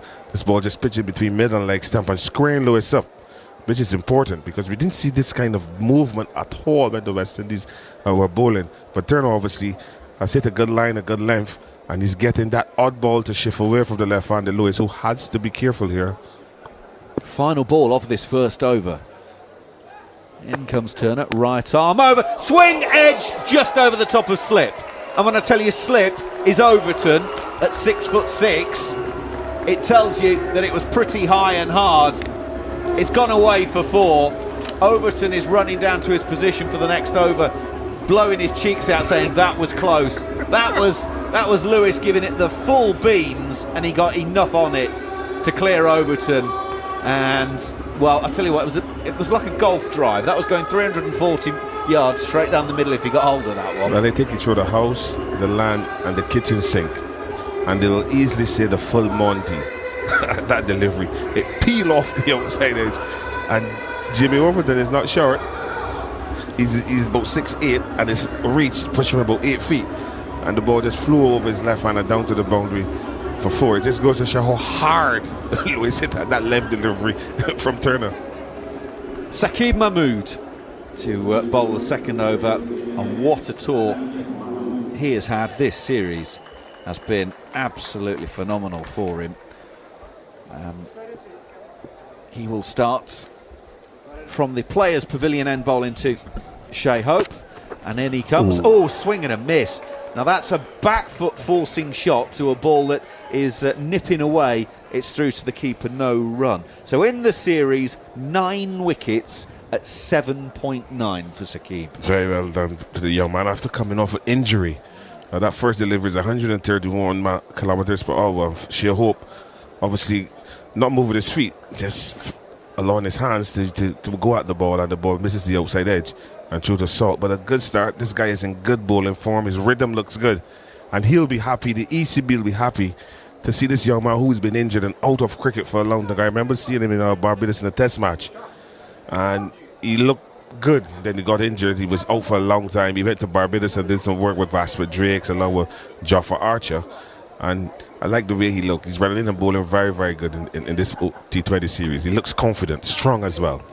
Pause in play. Now we get the second ball of the over, and again it's an almost identical delivery.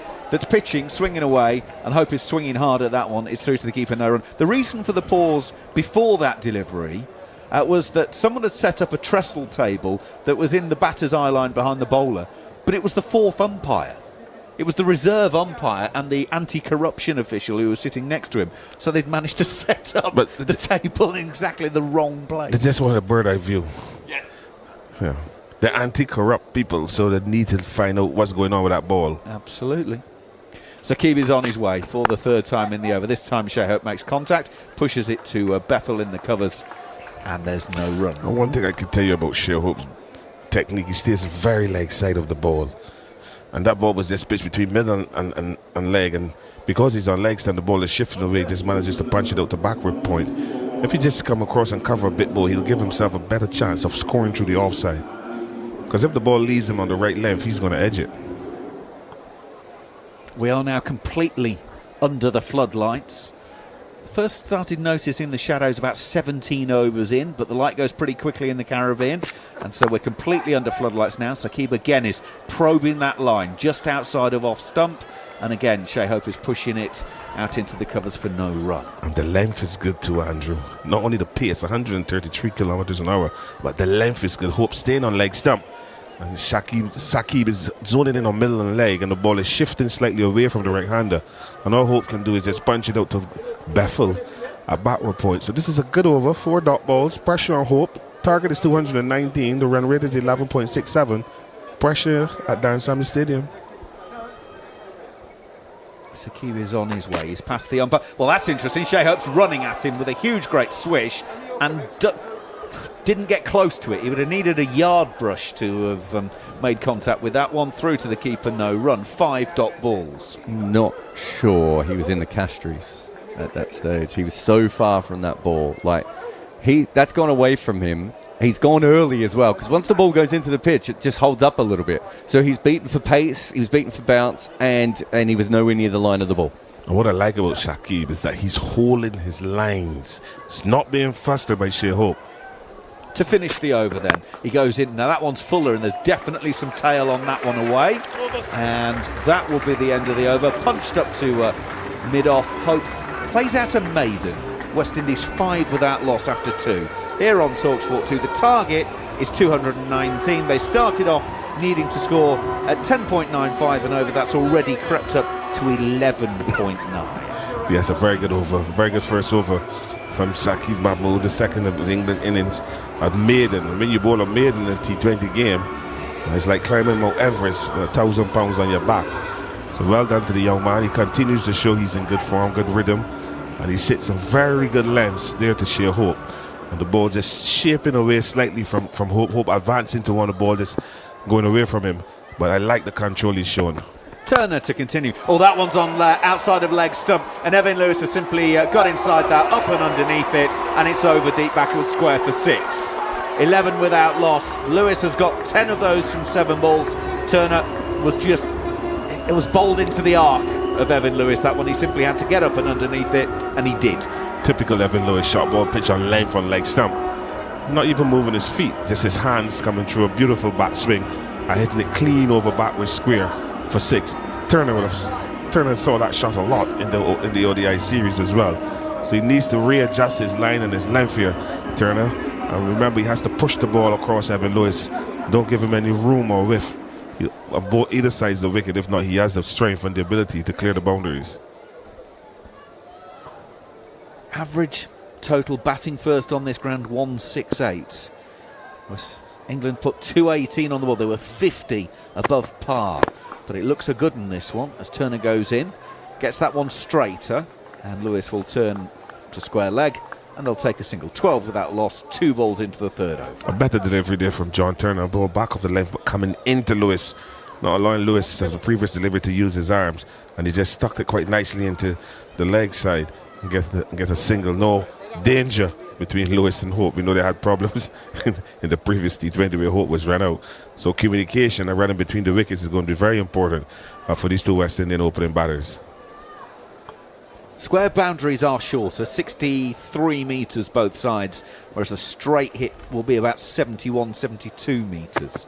Turner in once again. There's a bit of width on that one. That's a beautiful shot from Hope. For all his shimming around the crease and flaying, that one is just square driven through the covers off the middle of the bat. That's a sensational shot. He's off the mark with 4, West Indies 16 without loss. Snap, crackle, pop.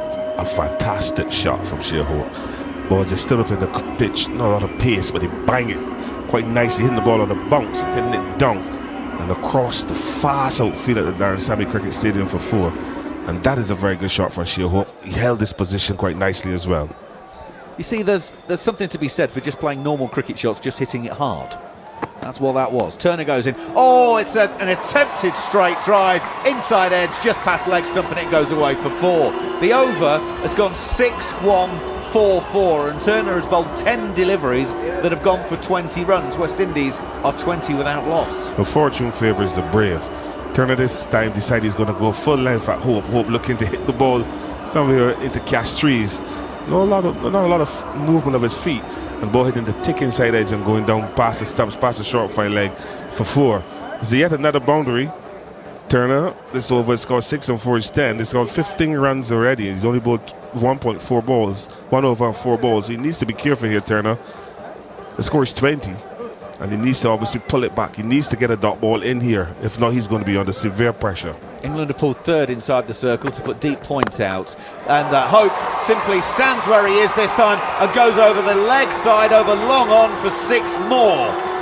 That is 2 beautiful cricket shots from Shea Hope for 2 of the boundaries this over, and the West Indies are now 26 without loss, and they are tucking into Turner at the moment.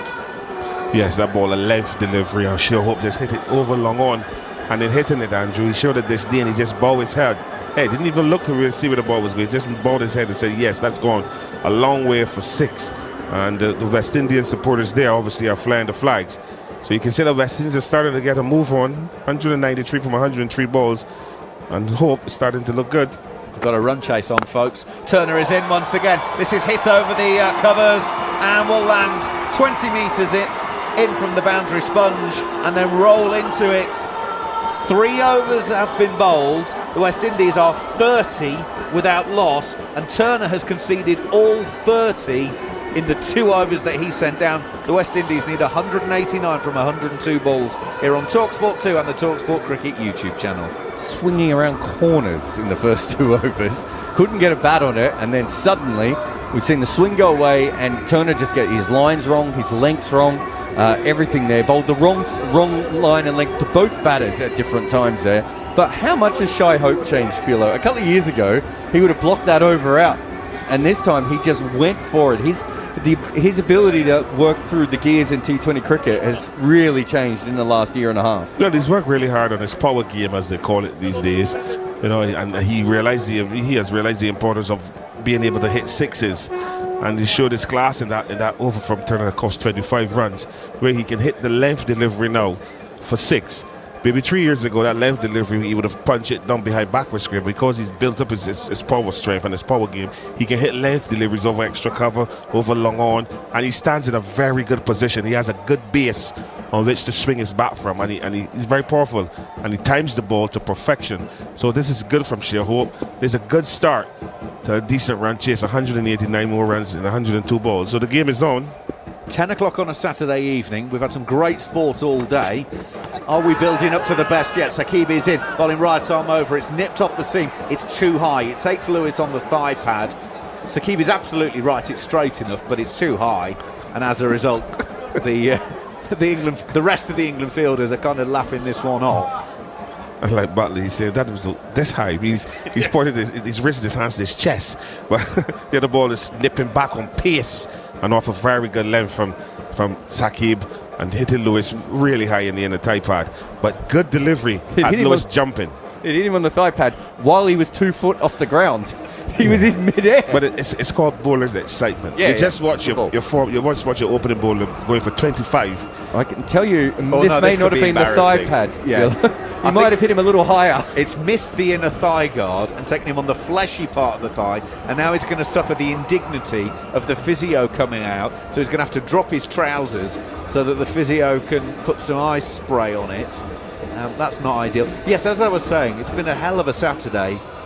Some incredible sport all day long, but are we bringing you the best of it now? Because if the West Indies can get up and make the highest run chase on this ground to win this, it'll be a hell of a finish. The series has already gone, of course. England 3-0 up with today and tomorrow left, so it's about pride from a West Indian point of view.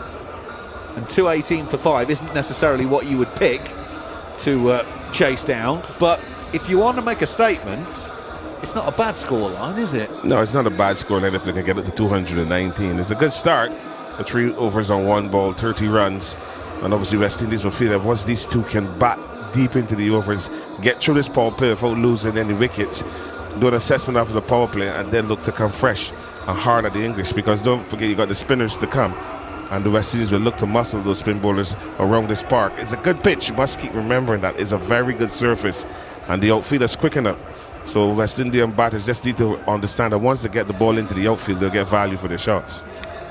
Also, England just doesn't have the experience that it would normally have. It doesn't have it at the death. It's not going to have it with their spinners, and I don't know if it's due yet, but we have seen Sakib already get the towel out quite a bit. Absolutely. Right. Evan Lewis is re-trousered, and we can continue. Sakib is on his way over the wickets, and again it's taking him on the thigh pad, but again the shape back into the left-hander. They'll run the leg by. 188 needed from 100 balls. I'm not sure if Sakib has put his name in for the IPL auction this year. 574 players have declared themselves for this year's IPL auction. Jofra Archer and Mark Wood, though, not amongst them. So if you're after an English fast bowler, I wonder if Sakib might pick up some interest if he has put his name in. Are you in, Macca? I'm about the only other person who isn't. James Anderson is. Joss Butler and Liam Livingston are among the 12 marquee players who've been put forward. And I'll tell you just one other thing on that. Good to see. 3 associate players are in there as well. 2 from the USA, Ali Khan and Umakad Chand, and Brendan McMullen from Scotland. Not the Italian bowler who we all thought might be a chance. Didn't quite make it to the short list. Apparently not, no.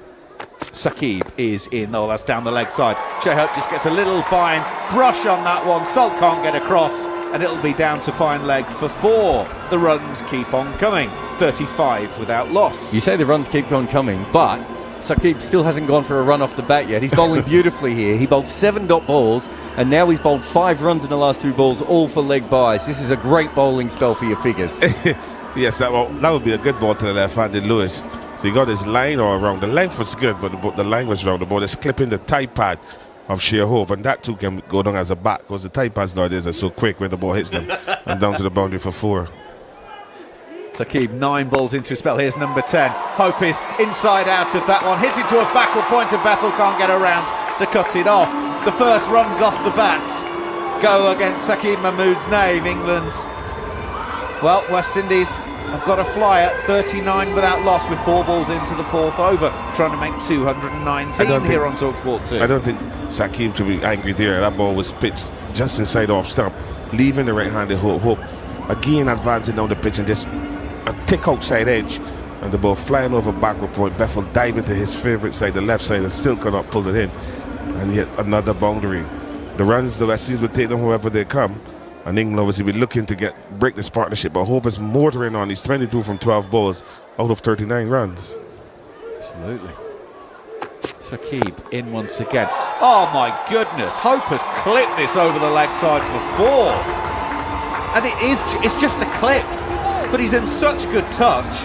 It's flown off the middle of the bat, and it's back-to-back boundary 4s. West Indies 43 without loss, 176 are needed from 97 balls. Saqib decided he's going to go. Saqib decided he's going to bowl an in swing on length for Hope, just having a very good shape and just clipping it in front of square. There's nobody in that area and down to the boundary for 4. So he's transferred the pressure that the England bowlers had in the first couple of overs. He's now transferred that pressure back onto the English bowlers. Let's see how Saqib is going to finish this over. He's 43 without loss. Hope has moved up to 26 in 13 balls. He's outscoring Evan Lewis, which is very important in this partnership.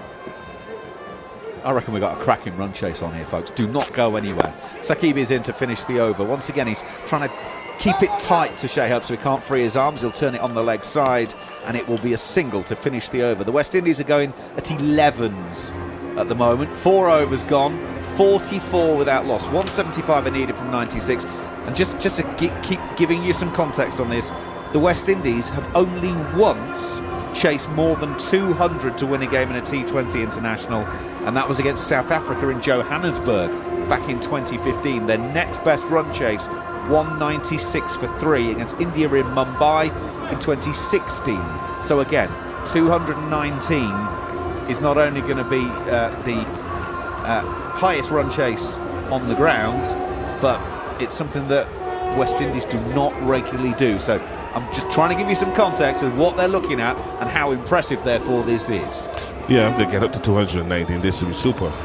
Obviously the series is already won by England, but to come now in the fourth T20, having the highest total to chase, and once they get to it successfully, it gives them a bit of muscle and elbow room and breathing space, and take some of the sadness off of the faces and some of the pressure off the management as well. Coach Dan Sammy would have been pondering what to do next, but obviously Hope and Lewis have given them, well, no pun intended, have given West Indies hope. Very good. Sam Curran into the bowling attack, and he starts with a wide one outside of off stump. Hope will flat bat this out to the deep cover sweeper, and they will come back for a couple. And it needed backing up as it got through Phil Salt's, but it was backed up, so it's 2. Sam Curran hasn't taken a wicket yet. 0 for 75 in 9 overs in this series. I think I'm right in saying, without checking, it's the first time it'll have been used as first change bowler. It feels like a bit of a panic move, doesn't it? It's almost like they've just went, we need one of our smarter bowlers to come on now and just see if we can settle it all down a little bit. Curran sets off, comes in past umpire Brathwaite. He's bowling left arm over, and that's wide of off stump. That's been hammered through extra cover for 4. England have a deep sweeper. It is Dan Mosley, and he's just basically retrieved that ball. The 50 is up in 4 overs and 2 balls, which is exactly the same amount of time as it took England to get to 50. England were 51 without loss. West Indies are 50 without loss. Yes, a very good shot there from Shai Hope. Again, Sam Curran, not a lot of pace, just wide. Shai Hope staying low in his stance and just hitting that ball hard and all along the ground through extra cover. And Mosley was just a mere spectator, just picking it up and throwing it back. But this is very good from Shai Hope. He's bowling to his field. That's what he's trying to do, get him to hit it to cover, and he's got 6 runs off 2 balls anyway. Curran goes in again. Shai Hope, lovely shot, just opened the face of the blade at the last minute to get it wider of Mosley, who is that deep man, and therefore they're able to take a single 51 without loss. Jared, I'm a big believer in bowling straight. You don't like wide half volleys? No. I bet you did when you were batted. Yeah, but not when hitting them over mid-off like you used to. You have a total. You have a good total on the board. The pitch is good. Why bowl wide and full at 110 kilometers an hour? Also, we've seen hitting the pitch has still been helpful for the seamers on this wicket. I don't really understand that length. They're just bowling light and wide. Well, that ball from Sam Curran is 130 kilometers, but the whiff is too much whiff on the ball. Shai Hope relishes whiff. He likes the ball wide so he can play the square drive and the extra cover drive. So it's just about readjusting your line and your length and setting the field to suit. Now Josh Butler is going to drop 2 men down on the offside, which is going to encourage Sam Curran to even bowl more balls outside the off stump. No, I think this is to lefty, isn't it? I think they're going to. I think there might be some short balls. Yeah. So yeah, they go short to Lewis. Be interesting. Curran goes in, and well, it's a slower ball down the leg side. It'll be called wide. So remember when I said they were bringing their smarter bowler on? This is their plan, and it's just going horribly wrong. And I wonder, watching that ball, let's see if they get the towel out. You see, there's no job for Archer. Where Stopley is back in the UK. Agreed. So this is experimentation here. Adil Rashid as well. Well, he's sitting in the dugout. So there's a lot of very experienced bowlers not playing. But that last one, I just wondered if that was the due, because that way you don't really see Sam Curran bowl that ball that often early on. Curran in for the 4th ball of the over. That looked back of the hand, but it's been inside half of the bat from Evan Lewis, and it'll be very well fielded by Mosley, who ends up at very deep backward square, diving away to his left-hand side and keeps it down to 2. West Indies 54 without loss. That's a pretty decent ball. Full length Yorker. Lewis looking to hit it hard through the offside, getting the thick inside edge. But fantastic work from Dan Mosley. I like this boy. He's a good cricketer. Obviously, he and Bethel, I believe, in practice drills will be fighting. You know, this little competitiveness between the two of them. And it's good to see that he's really put in the effort. But a good delivery from Sam Curran, resulting in 2 runs. But at least he threatened the stumps of Evan Lewis. Sam Curran in for the 5th ball. It's back of the hand. Hit hard by Lewis. Livingston's jogging after that one, and it'll go all the way out to Overton at deep mid-wicket, and they'll come back for a couple. Did look like Livingston was escorting that one out there. I think England have been told not to run at full pace on this outfield again, because why?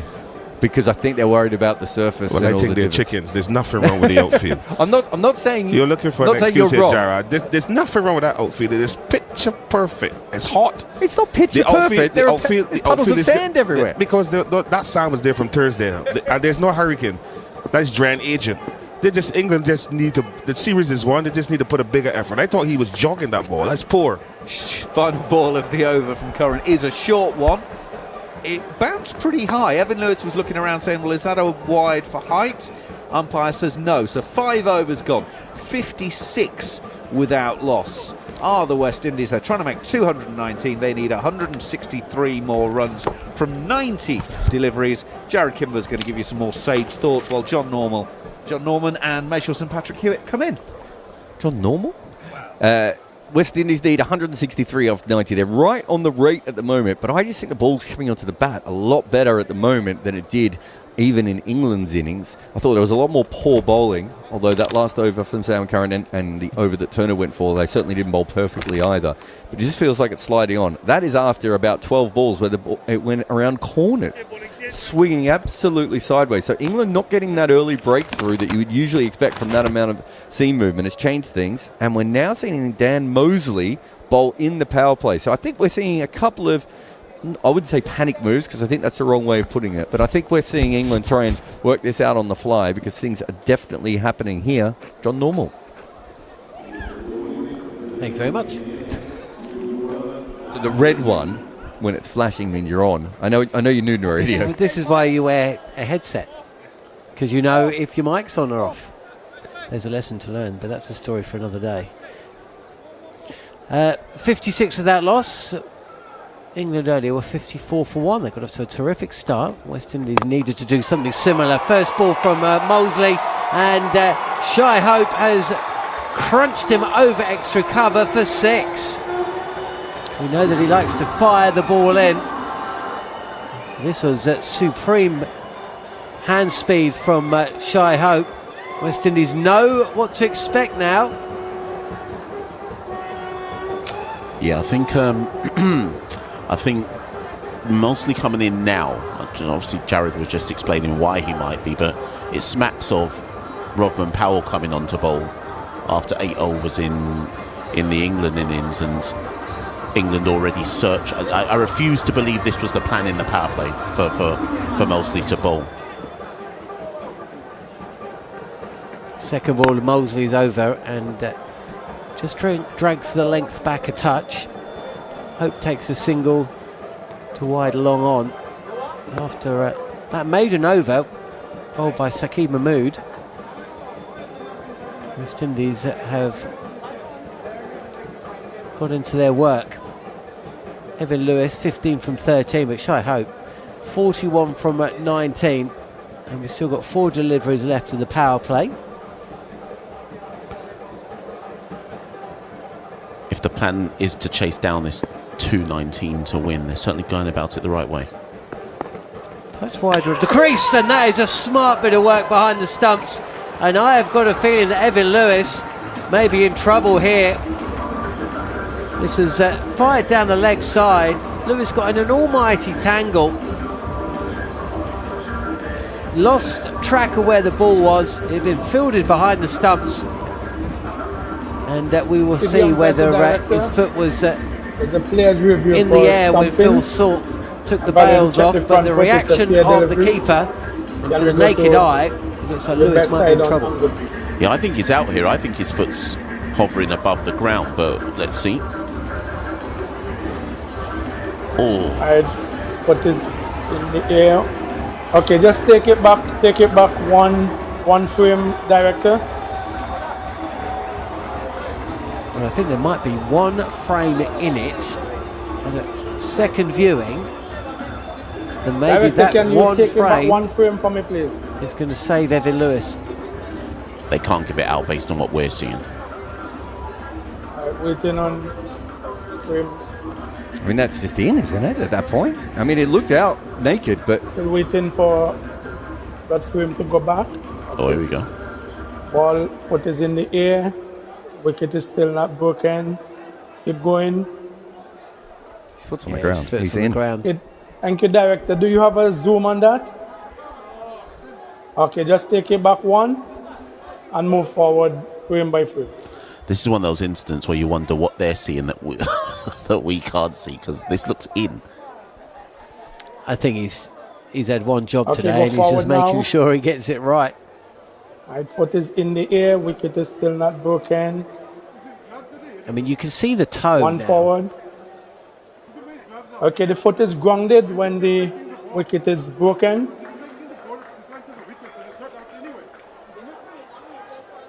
I have a decision for the umpire. And that decision is... Has someone just cut his mic? We Not can actually out. hear fans in the background. Oh, there we go. He's pressed the big button.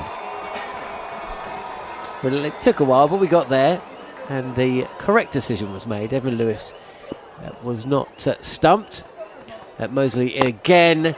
And Lewis has hit him for 6 over long on. Just for a minute, it looked like he might have got the elevation, but whilst there didn't appear to be a great deal of timing there, enough muscle to see the ball sail over the boundary, kept a touch low, and West Indies continue in good vein. It's an interesting shot there by Lewis, because I think it speaks to the fact that he's not in the best of form across this series, and use the word there, Jonathan, that he's muscled it. I think he's just relied on, I'll just go back to doing that if it's not going to be my up. This is it's a short delivery from Mosley, and Evan Lewis has thrown his hands at this. Phil Salt's taken a decent catch behind the stumps, but nothing from the bat on the ball.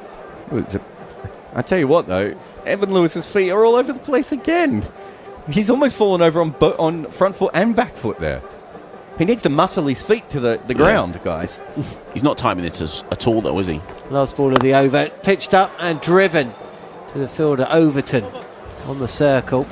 So 2 sixes and a single from an eventful 6th over, but one which has yet to, or didn't yield a wicket. Lewis has moved to 21, Hope 41, and the West Indies need 150 from the final 84 deliveries. They are 69 without loss after 6. And Michelle and Patrick Hewitt, if they were going to come close, I know you were scouring the CPL for signs that a T20 team can chase down 219 at this ground, that they needed to get off to a good start, and they've done that.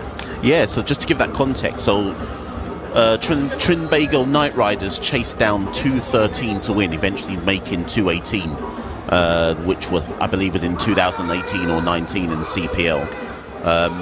But it was 2018. Was it 18? And it was the most embarrassing professional moment in my career. So if we can just cut that out. I believe they needed 15 runs and over for about the last 10 overs, and they got it easy. Well, Rayan Ahmed to bowl his first over, coming in for the 7th, and this is a single taken to leg side. I think it was my dad's first ever T20 game, and afterwards he goes, it's not bad. After 15 years of slagging the format, he was like, yeah, if this happens every time, and I was like, you realise that I was the team that lost here. Darren Bravo, that was. Who chased it? Hit? Okay. Which makes it worse. What I would say, though, as Rehan gets ready, is that maybe Darren Sammy's pulled off a masterstroke by adding the extra batter, knowing how the pitch was going to play, and just banking on let's win the toss and just see how many we can limit England to, but we can chase it. Ahmed in again. This is wide. It'll certainly be 1 run, and that's all it'll be. This is cut to backward point at Bethel Fields. He was at top score for England with 62 not out earlier today, as England posted 218 for 5. No international team's gone past 200 successfully on the chase. Until today, Ahmed is in, and it'll be 6 more runs from the bat of Shai Hope. A little bit of a drag down, and Hope, in the form that he is in this evening, is not going to miss out there. Yeah, that was in Hope's arc, and I think, as you said, it's a drag down. It may even have slipped out slightly, and Hope's just onto that in a flash. Nearly took someone out someone diving for cover. No attempt to catch it. Pulled this time, similar part of the ground, but all along the ground to over to New Fields. Wide along on. 1 more run to the score. 9 runs coming from Rayan Ahmed's first 4 deliveries, and Shai Hope 1 away from 50, and in good time. Jacob Bethel hit a 22 ball 50 earlier today. I think that was the second or third quickest against the West Indies. Ahmed is in again. This is turning away from Lewis. Stands tall, punches this square of the wicket for another run. 10 from it. 1 ball left to the 7th. West Indies 79 without loss. I think Rehan might be bowling just a touch too short here on this particular wicket. But given it's his first over, possibly looking for what purchase he can get. Short again on the pull, swivels, and that's a fine shot. Sam Curran didn't have to make up a huge amount of ground there at deep mid-wicket, but that was a blistering shot from Shai Hope. He raises the bat. He's the 3rd man to go past 50 today. And I'll hope there's plenty more. 53 not out, West Indies 83 without loss after 7. Another T20 innings that Shai Hope has played, which makes some of his ODI innings all the more baffling. That he's clearly capable of going at, this is a strike rate of 200 plus in this particular innings, but doesn't always produce that in the 50 over format. Well, it's incredible how he's gone from not being a CPL player to being an IPL player. CPL teams didn't even want a bar of him for a long time. He couldn't get in the squad. Where's Jamie Overton? Is he not bowling today? Because what we've seen so far today is if you hit the wicket, there's a little bit in there, a little bit of inconsistency if you go back of a length. And we're seeing spin from both ends. Liam Livingstone it is. First ball, and this is down the leg side, not taken by Phil Salt. The chase is on for Turner, but he's not going to successfully pull the ball in, so a little bit of a gimme there. Wide's called as well, so 5 runs coming from the start of the over, bowled by Liam Livingstone. Yeah, just jumping on that point there from Jared, that I'll come back to that one actually. Livingstone again. This is plenty of flight on leg stump, and Lewis will certainly take 1, and that's a good bit of running from Lewis, who hairs back for a second as well. Yeah, not the most nimble between the wickets ever noticed, but he's certainly got a move on there. Hence why he's probably adjusting himself afterwards. Not the most nimble in the field either. But the most successful bowler for West Indies was Alzari Joseph, who can crank it up. And you're looking at the England attack, and there's no Jofra there today. They don't really have that kind of bowler who can go the extra clicks. Livingston again, plenty of flight, and that's not really what's needed. Again, the West Indies batter happy just to hit through the line and straight, and that's 6 more, and this is a punishing over already for Livingston. Yeah, the experiment of spin from both ends may well end after this particular passage of play, but we saw in the England innings that it's comfortable playing through the line on this wicket, so questionable why he'd float it up. This is fired in from Livingston, and Lewis has got all the time in the world just to almost paddle pull this over the fielder. That short fine leg backwards square is not going to stop this, so it's another boundary. I winced watching that on the replay. As a real drag down rank. It was begging to be put away, and Lewis gave it the treatment. Oh, Livingston. The attempted man-cat, or the I could have man-catted you, I think. I think that was I could have man-catted you. Livingston again, and a dot ball pushed to Butler at short cover. Lewis suddenly is 35 from 23. Hope 53 from the same amount of balls faced. 100 up for West Indies. Lots of flight here, and it's just in the arc, and Lewis has smashed that out of the ground. I think the plan is to float it up and get Lewis to lose his shape, but all Liam Livingstone has succeeded in doing is landing the ball exactly wherever Lewis wants it to go. You let Lewis free his arms, it's going out the ground. I can promise you there's no plan, because because the first ball he bowled a quick off spinner, then he bowled an even quicker ball down the leg side, and that was a wrist spinner. So I think he cycled through 3 plans in 3 balls there at MASH. And if anything, I just think he thought, well, he's seen the off spin all right. Maybe the off spin's not coming out. I'll bowl the leg spinner, and we're going to need another ball. That's where Darren Bravo kept hitting the 6s, by the way. Evan Lewis is actually tired from hitting so many boundaries. Well, the bad news for Lewis is he's got another delivery from Liam Livingstone to face. This is why it's always important to watch what happens when the other team bats as well, because as woeful as some of the West Indian bowling looked first up, England are looking equally non-threatening. Well, it feels like they didn't watch the first innings, if we're being completely honest. It feels like they didn't see anything that was successful, and they've come in with a different plan that is worse. The ball has been retrieved. This is wide of the tram lines. So an over that started with 5 wides features another. And Livingstone still has to bowl the over out. It's gone for 24. This is flatter, and Lewis has just picked up his 3rd 6 of the over.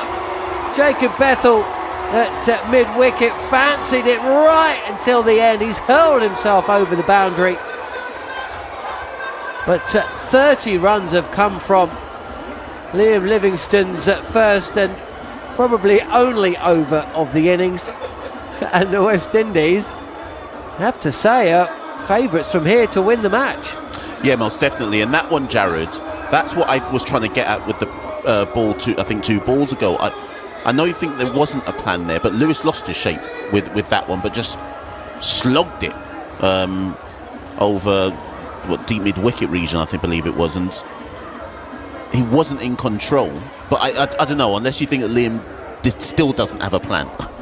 Well, I mean, again, that was short. So the one that you were talking about was Fuller and a wrist spinner. That was short and a finger spinner. So we saw essentially 4 different kinds of deliveries there. I think you're right. I think that one, he tried to bowl it slower, and you're right, Lewis lost his shape. But to say that he has a plan at the moment when we've seen 4 completely different deliveries is optimistic, Mash, I think, at this point. Sam Curran is in. He's bowling very close to the wicket and slanting the ball across the right-hander. Shai Hope, who's been watching the fun and games at the non-strikers end. Evan Lewis is almost up with him now. He does take a single, though. That brings Lewis back on strike. 54 from 24 from the bat of Shai Hope. Evan Lewis 47 from 25. And the West Indies, who need 219 to win this match. 114 without loss on TalkSport 2. We've had one ball of the ninth. This is, I mean, it does bring into focus those two drops of Liam Livingstone in that third T20. If West Indies had won that match, really be set up nicely. This is on the pads. It's slow from Curran. And once again, Lewis is in no danger whatsoever. He knows as soon as he rocks back and pulls this either to the side or up and over that fielder who's in at short fine leg, there ain't no stopping the ball. And that's 50 up for Evan Lewis. 51 from 26. Windies 118 without loss.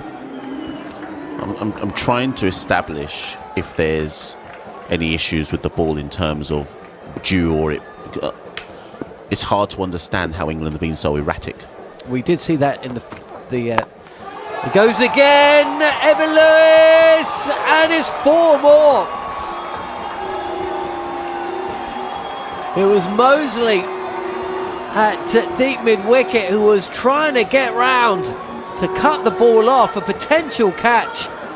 The ball was hit just forward of square, the leg side boundary. But Mosley couldn't complete the catch or stopped the ball. One bounce 4, and the runs continue to flow. Yeah, just out of the reach there. I think it might have even grazed his fingertips as it went past. Lewis now has gone past Hope. Curran is in, and he's been smashed. This is a good looking shot for 6. Straight back over the bowler, over long off. And Curran is also proving to be expensive. 128 without loss, West Indies. We haven't even had 9 overs. Yeah. I'm having to check myself. That is You're right, right, isn't it? It's okay if you're confused, because this is crazy. Do you remember when I said if you can bowl into the wicket, you've got a bit of a chance on this surface? Have they bowled any balls into the wicket at all? So the slower ball that he bowled down the leg side, okay, he got the line wrong and fine. It might have gone for 4 anyway. But it was still too full. I fundamentally don't understand how they could watch that first innings and think this, at the very least, let's say they had their own plans and they've come undone. At what stage do you just try the middle of the surface? And is Overton bowling, or is he just as a specialist batter today? I think we'll find out in the next over whether he's bowling. We should have found out about 3 overs ago. Well, that's true, but I think we'll find out for sure in the next over, because we're not going to see Livingstone again. I mean, it's not even as though Obed McCoy was bowling his 4 overs right at the start of the innings. It was the 18th and 20th over. Curran again, and Lewis takes one hand off the bat. He's trying to swing this over mid-wicket. He gets a leading edge, which flies over the boundary at long leg. And everything is going West Indies' way now. Another 6. Lewis moves to 67, the score 134 without loss. Yeah, right smile there by Evan Lewis, and I think that's reflective of the fact that I don't think he's middling a lot of these. I mean, the one before, which went straight back over Sam Curran's head, that wasn't middled either. And I think it's just reflective of Lewis thinking, it's just my day today. Zoomed to 67 off 29, when at one point I think he was 15 off 12. 51 runs from 11 deliveries. Curran again. This is banged in. Will it be called a wide? Yes. But at least it didn't go for 6. I mean, when I checked myself about whether they really had scored 135 or whatever it was at the time in 9 overs, the reason for that was that they have absolutely obliterated England in less than 2 overs. It is seemingly very, very humid out there. Sam Curran looks like he's almost melting in that heat. Last ball of the 9th over, 135 without loss. And Evan Lewis, is dropped. Brilliant effort from the fielder running around the boundary's edge. It's the captain, Butler, who is got one hand to this, unable to clasp the opportunity, and actually does well to prevent another boundary. Cutter from Curran, bowled into the surface. Lewis has gone downtown, hasn't quite got enough on it, and Butler, via wrist and chin, has dropped the catch but saved the 6. Yeah, I'm gonna be nice there. I can't call that one a drop. I think I'm going to call that one the same because he's caught it on the forearm. It might even be 4 because I think they have to check if Liam Livingstone touched the boundary rope afterwards. It would be hilarious if Butler has done one of the greatest stops we've ever seen, and Liam Livingstone's gone to pick the ball up and accidentally stood on the thing, which it did look like he had. Well, Overton's obviously not bowling. Can I just give you guys the economy rates by length? If you bowl full on this wicket, you go at 16 runs per over if you're a seam bowler. If you bowl length on this wicket, you go at 10 runs and over. If you bowl short of a length, you go at 8.3. If you bowl short, you go at 8.4. Anyone see any patterns there? Well, Rayan bowled a couple short. It's not worked as well for the spinners, I'll give you that. Here is Ahmed, tosses it up, and Lewis again tries to hit straight, but he's going to be caught. Mosley running in from the boundary at extra cover, and Lewis's 30-ball innings has finally come to an end, but not before he smashed 68. Ahmed with the breakthrough. West Indies lose their first, 136 for 1. In a weird way, that was one of the streakiest 68s of 31 balls that I've seen.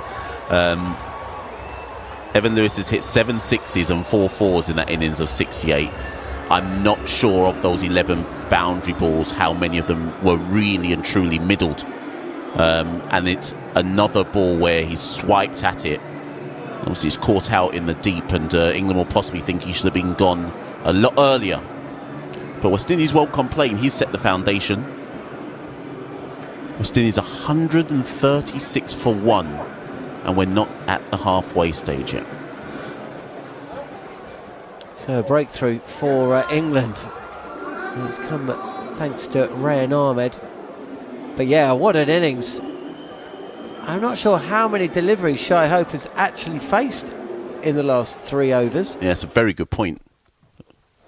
A very, very good point, because when Lewis went on that onslaught, I think you gave me the stat of 51 runs in 11 balls, and Lewis must have faced all of them, surely. I think so.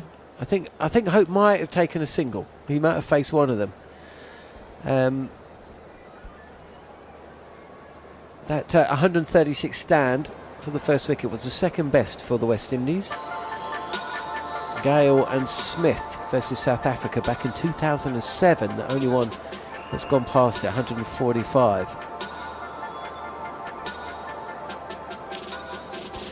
You never know, one wicket for England may well spark some kind of way of getting back into the game. The worry England will have is that West Indies have packed their bat in today. Rodman Powell is scheduled to come in at number 7, and given the foundation that Hope and Lewis have put on, or laid down here I should say, it's hard to see how West Indies lose from this point.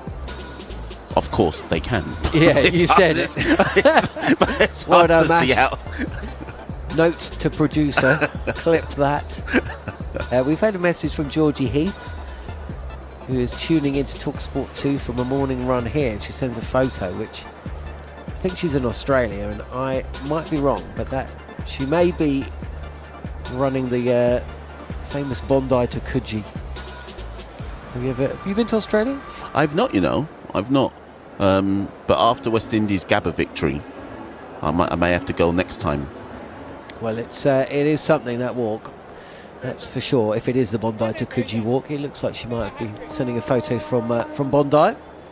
Anyway, Rayan Ahmed is back after his success, and Nicholas Pooran is going to be another wicket.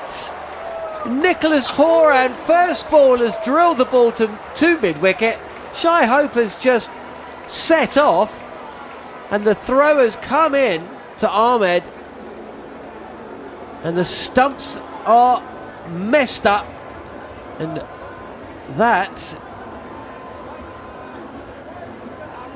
is a calamitous little passage of play for the West Indies. 2 down now, 136 for 2. Well, Nicholas Pooran knows that's his fault. He called the run. He clearly called a run and set off 2 run. Shai Hope hasn't even looked back at Nicholas Pooran, and I don't blame him.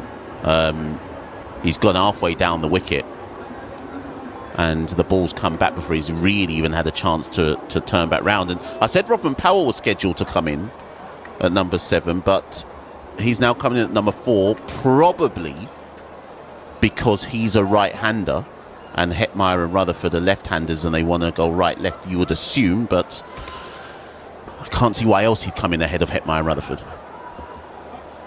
Well, England are on a team hat-trick. Is it possible that Hetty's coming in a little bit later just because he's such a good chaser and you want Rodman to come in, keep hitting boundaries for a little bit, and then if it gets tight, Hetty comes in your 14th, 15th over? Yeah, also possible. Also possible that's what it's down to. I mean, if you look at Hetmeyer and how he played his role in IPL, he's a late order slugger nowadays. Wait. 3rd wicket in the over. Rayan Ahmed has got the inside edge from the bat of Nicholas Pooran, who's all feet and hands. And the West Indies, incredibly, have lost 3 wickets in 3 balls. I mean, we thought that was a replay. There was something so odd about that. The world deflated as that happened. So, is that a team hat-trick? I don't even know how many balls and how many wickets we've had in a row now. It's a team hat-trick. Put that one down if you're fans of that kind of thing. But essentially it's a wrong-un, and yet his hands are outside the line of it. He's managed to get a wrong-un, pick it, but actually play outside the line and drag it back onto the stumps. And a minute ago, England must have been 15, 20, 25 to 1, and they've come storming back in. If you are unfamiliar with the Caribbean vernacular Vex, Darren Sammy is currently sporting that look. He's pure Vex? Yeah, he is vexed right now. That is calamitous. That is calamitous cricket. It's the only way to describe what's happened in the last minute. Unbelievable. Well, we've still got 3 balls left of this Rayan Ahmed over. Did the producer clip me saying West Indies? I'm not seeing the wicket from front on. Can I have a side on? Guys, having a look to see if I don't actually know if Nicholas Pooran has hit the stumps. It looks to me like he's deflected the ball via an inside edge onto his pads, and it's hit Phil Saul. On a side on. I think it might. No. Oh no, it is the ball. It is the ball. It's just the ball, isn't it? Yeah, but it made it, because of the bat and the pad and Salt's gloves, it just made it look for a second like it was Salt taking the bails off, but it wasn't. It was definitely the ball. But you well picked up, because wasn't Pooran off the field by that stage? Yeah. Because he'd motored off. He's just been given out, but he's already on the team bus. He's had a shower. He's cleaned his kit, Mash. Well, Shimron Hetmeyer is in. Like I said, in case they have a bit of a collapse, they keep him around. So West Indies have got 2 batters who've yet to face a delivery. They've lost 3 wickets in 3 balls, and Ahmed is in, and Hetmeyer is forward and playing the most defensive of all defensive forward shots there. Wow. This game. It's an extraordinary passage of play. Macca's next, 2 balls from now. They're down on the pads, and Hetmeyer gets off the strike with a little clip to the leg side. Actually read that. 137 for 3. 1 ball left of Rayan Ahmed's 2nd over. I mean, we still have to remember West Indies need 82 from 61. Just looking back at the run out now. So Pooran's not only got himself out, he's run out Hope. So that's a Pooran's gifted England 2 wickets in essence. He's called it, and then he's realised he's hit it straight to the fielder, but he's also taken a couple of steps, and so Shai Hope has just sprinted down, and by the time he turned around, he was just gone, wasn't he? Yeah, Pooran, who dropped Liam Livingstone twice in the third T20. A relatively low scoring affair. And Nip Tucker has affected 2 wickets in that over. He's gone now though, as Rovman Powell, his first delivery is pushed to point for a single. Right, we are at the halfway stage of the innings. West Indies need 81 from 60 deliveries. They've got Hetmeyer and Powell at the crease, and after a word from Jared Kimber, he'll be returning Andrew McKenna and Philo Wallace. I think the big issue for the West Indies is, the big issue for England is they've got 2 batters that are set, which is great. Don't think it's an easy wicket though to be able to force a couple more quick wickets without the opposition doing something crazy like running themselves out or hitting the ball back onto their stumps or anything like that. And because they're so far ahead of the rate now, if Hetmeyer and Powell just knock the ball around for a little while, they've still got Roston Chase and Rutherford and Akil Hassan to come, so they can catch up even if they do get behind. But they're so far ahead now that it's going to be hard for England to manufacture wickets. Mind you, I probably would have said that 3 ball or an over back as well, Macca, and there we were. At the start of the last over, the West Indies were 136 without loss, and I was thinking to myself, I'm going to come on and go, well, there you go, win the toss, win the game. And now, all of a sudden, 138 for 3. 81 from 60 is the equation. But Rovman Powell and Shimron Hetmeyer, 2 batters with a single to the name. It's going to be John Turner to bowl a new over. Starts with a wide full toss. A wide half volley. And Powell drives him through extra cover for 4. 142 for 3. The 10th 4 of the innings. 10 sixes as well for the West Indies. Philo Wallace, I mean, this has just been great viewing for us. Great listening, I hope, for everyone at home. But what a game of cricket this is. Yeah, it's a good game actually. West Indies looking to get to 219, the highest chase at the stadium. Turner in. It's Powell coming forward, pushing to mid-off. Takes a comfortable single. The West Indies need 76 from 58 to and win. they're off to an electric start with sheer hope and Evan Lewis hitting the ball to all parts of the boundary. And before that, when England started to bowl, the ball was boomeranging. And once you get past that boomerang, it was just willow on leather. Ball being hit to all parts of the ground. Then we saw the dismissal of Lewis, then the dismissal of Hope, and then the dismissal of the mighty Puran. And all of a sudden, we see messages being sent out. Bill of partnership. 76 from 58 balls. You would expect West Indies to cruise here.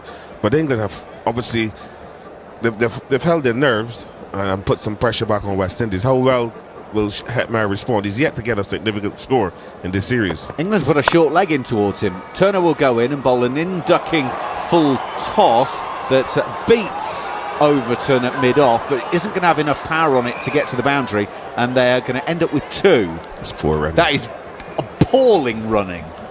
They very, have very ambled poor. 2. Well, the Hetmeyer, not as fit as he should be, but that should be 3 runs.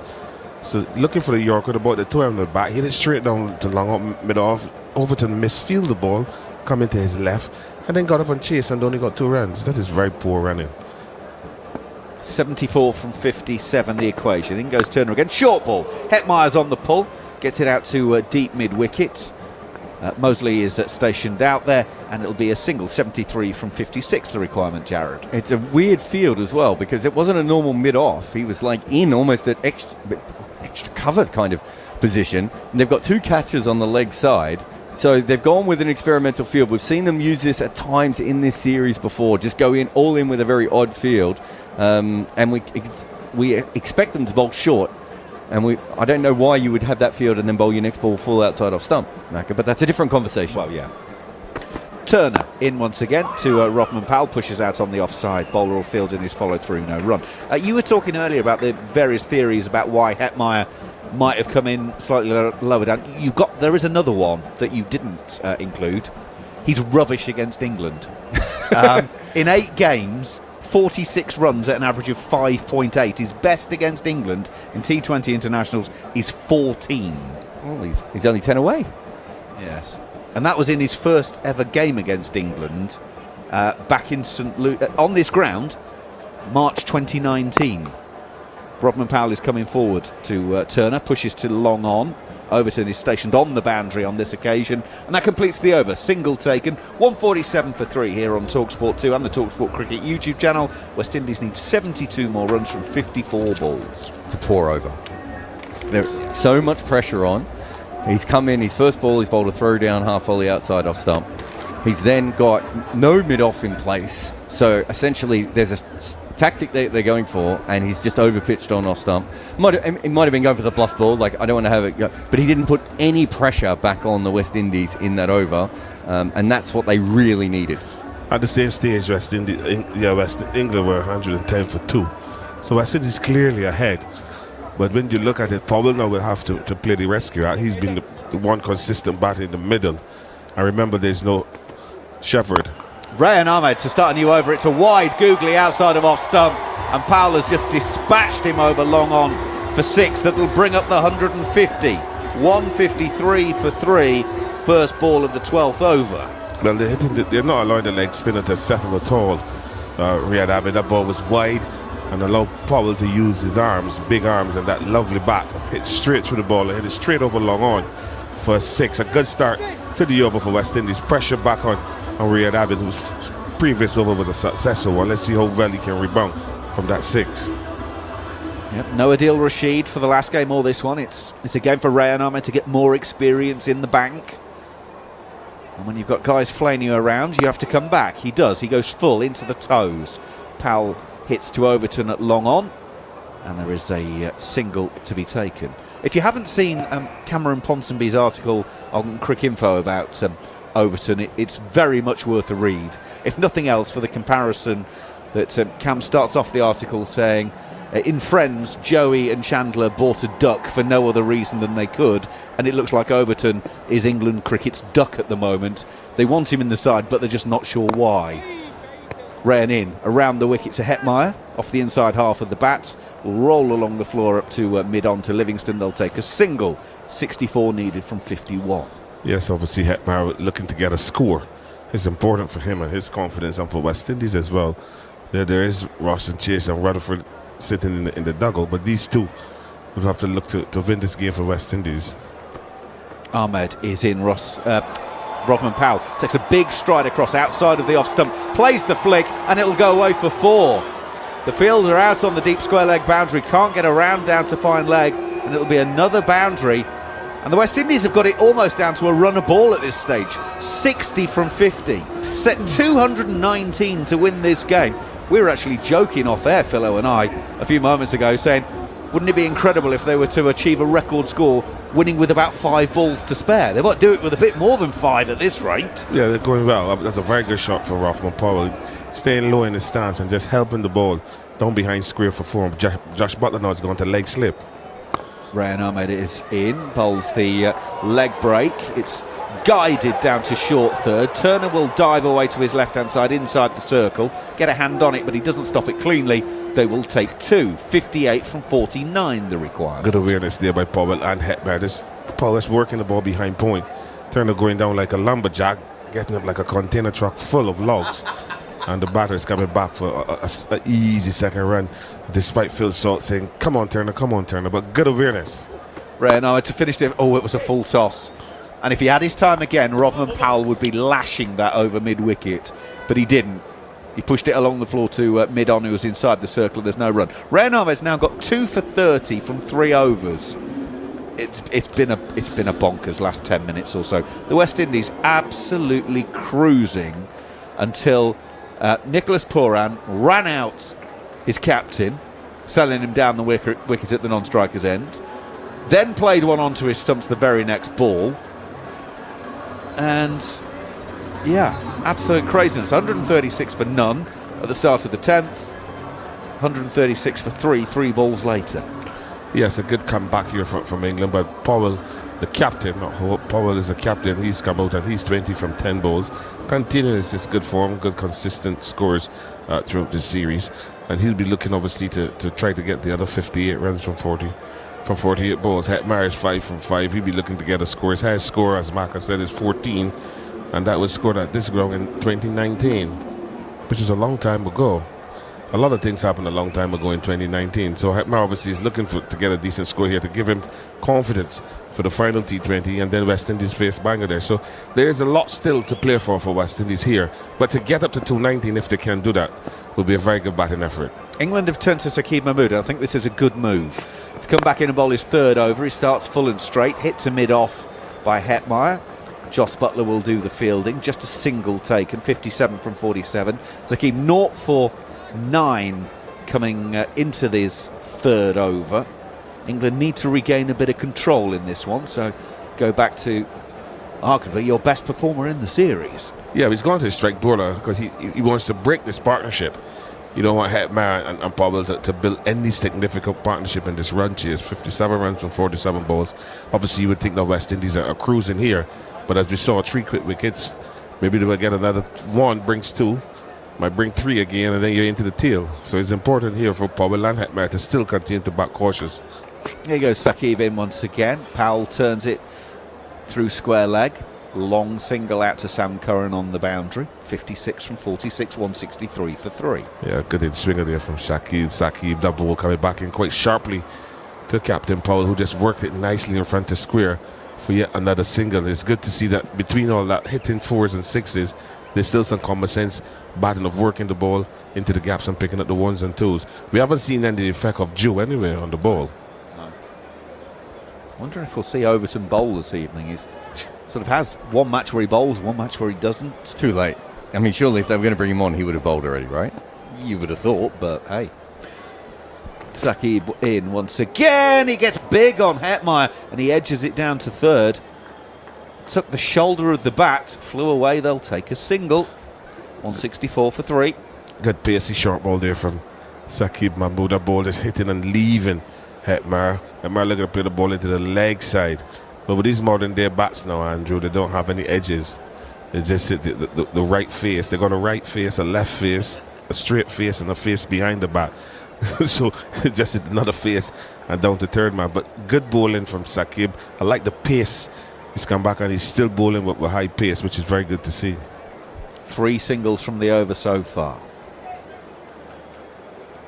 Sets off on his run from the edge of the 30-metre circle, in and delivers, and there's nothing that Rovman Powell can do with that. Pushes it back to the bowler and his follow through, no run. We mentioned that there's no Jofra Archer today, no Adil Rashid, but interesting to see how much both of them have been doing officially drinks work around the boundary, but they've both been out having long conversations with teammates. Archer obviously talking to the seamers. Adil's been out relaying messages as well down to Ray and Ahmed, so they're still very much part of this team performance this evening, even though they're not actually in the playing 11. Saqib is in, it's down the leg side, it'll be a wide, bowl it again. 54 needed from 44 balls the equation. They're probably saying, lucky I missed this one. No, it's good to see that the senior players who are not playing are coming onto the field and giving advice. But Josh Butler would not mind that at all. And obviously England are in the Caribbean to, as they say, to give opportunities to the other players so they can start to wrap their heads around who they're looking for going forward to the next T20 World Cup. A new coach is going to come on board in January as well. Yeah, absolutely.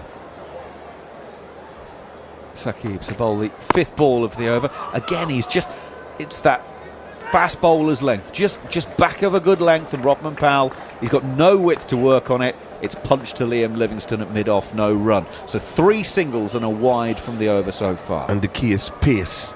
He's hitting the hard lens hard with pace. He hasn't tried a slower ball yet, and he's bowling with good pace, pushing Rovman Powell back. Powell obviously getting a little frustrated. No boundaries have come in this over, and you have to give credit to Saqib to bowling 5 good deliveries so far. You guys telling me that bowling back of a length is working? In goes Saqib. The towel has come out the back of his trousers as he's delivered. It goes short and down the leg side. Rovman Powell can't catch up with it, and it will be called a wide down the leg side. Just looking to go to the extra pace there. Short ball went all pear shape. No, just coming, just sitting up in the pitch and bubbling over the gloves of Rovman Powell and through to Phil Salt. And one thing about the keepers, once the ball go down the leg side, they got this tendency to appeal. But umpire Gregory Barfoot is saying none of that, Mr. Salt. That is a wide. And Saqib will have to bowl an extra ball. I think it would have been a dead ball anyway if it wasn't a wide because of the towel. So I don't think they were getting away with that no matter what they did. Sakib then to bowl what he hopes will be the final ball of this over. 53 needed from 43. Oh, he's bowled a cutter outside of off stump, and Powell has launched this, and it'll land 5 rows back in the stands over mid-off for 6. Well, the first half of the over was great. The second half was okay. The final ball got mullered. 12-6 of the innings from the West Indies. And the final ball is length. Just a light delivery, nothing behind it. And Powell just hit straight through the ball, straight through the line, over long off, almost taking away the security guard's head. And for another 6. And just a light length delivery. Instead of coming back and hitting the hard back of the length area, he just bought a light delivery, a floater. And Powell said, thank you very much, I'm going to float it over the long off boundary, which is done successfully. He moves now to 27 from 14. And West Indies have 47 runs from 42 balls. So clearly West Indies think that they're in a chance to win this game. Set up tomorrow quite nicely, chasing the highest target here at the Darren Sammy Stadium will be very, very, very pleasing for Sammy and the West Indies camp. So a couple of sides have chased 215 or more in a T20 international in 18 overs and 5 balls. We were talking about it earlier. Rayan Ahmed to start the new over to Shimron Hetmyer off the back foot.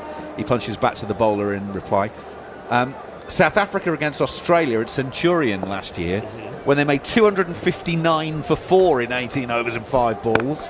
Rayan Ahmed is in. Oh, Shimron Hetmyer's hit this miles up in the air. It all depends on the carry. And the answer is, it's not far enough. And it's a brilliant catch from Liam Livingstone, but he's hurt his knee in the process. Let's deal with the positive bit for England. That is a brilliant catch from Liam Livingstone, but he's managed to drive his knee into the turf in the outfield.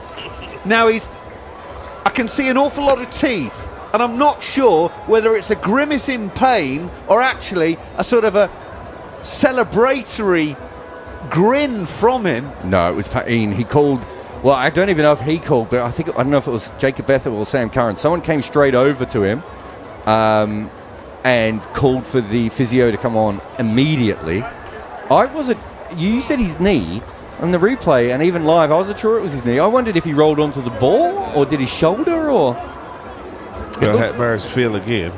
Hetmyer... In all of that commotion, Hetmyer has failed. No, you're his right, it highest was score his knee. against England continues to be 14. Yes, he did not reach that. He got halfway there. 7 from 9. Yes, I continue to feel halfway to your Hetmyer. highest score, is that good, Philo? Pardon? Halfway to your highest score, is that good? Not when it's 14. But a very good catch from Liam Livingstone. He's smiling now. I think he's a little, he's like a Maradona. Touches the ground and he groans. He's looking for attention, but he's smiling. Hopefully the physio will say to him, listen, there's nothing wrong. It's just a little knock. Get up, you're hard. We just saw England playing South Africa in a rugby match, so he can get up and get cracking on. That's a very good cricket catch. A very good catch. A back of the arm delivery from the left arm, the leg spinner. Hetmyer looking to hit over long on, not getting anywhere near the ball, just getting height. Livingstone running back, keeping his eyes on the ball, which is key, and holding on to a very good catch coming over his right shoulder, and that right knee of his dropped into the hard surface at the Darren Sammy Cricket Stadium, and he was grimacing in pain, but he has done the job, dismissing the dangerous Hetmyer. You say he was trying to hit over long one, but I think he was in the circle, wasn't he? No, he was not in the circle. Jared, don't be so. No, biased. I'm saying he was. Liam Livingstone was outside the 30-yard circle, just about 20 meters from the boundary.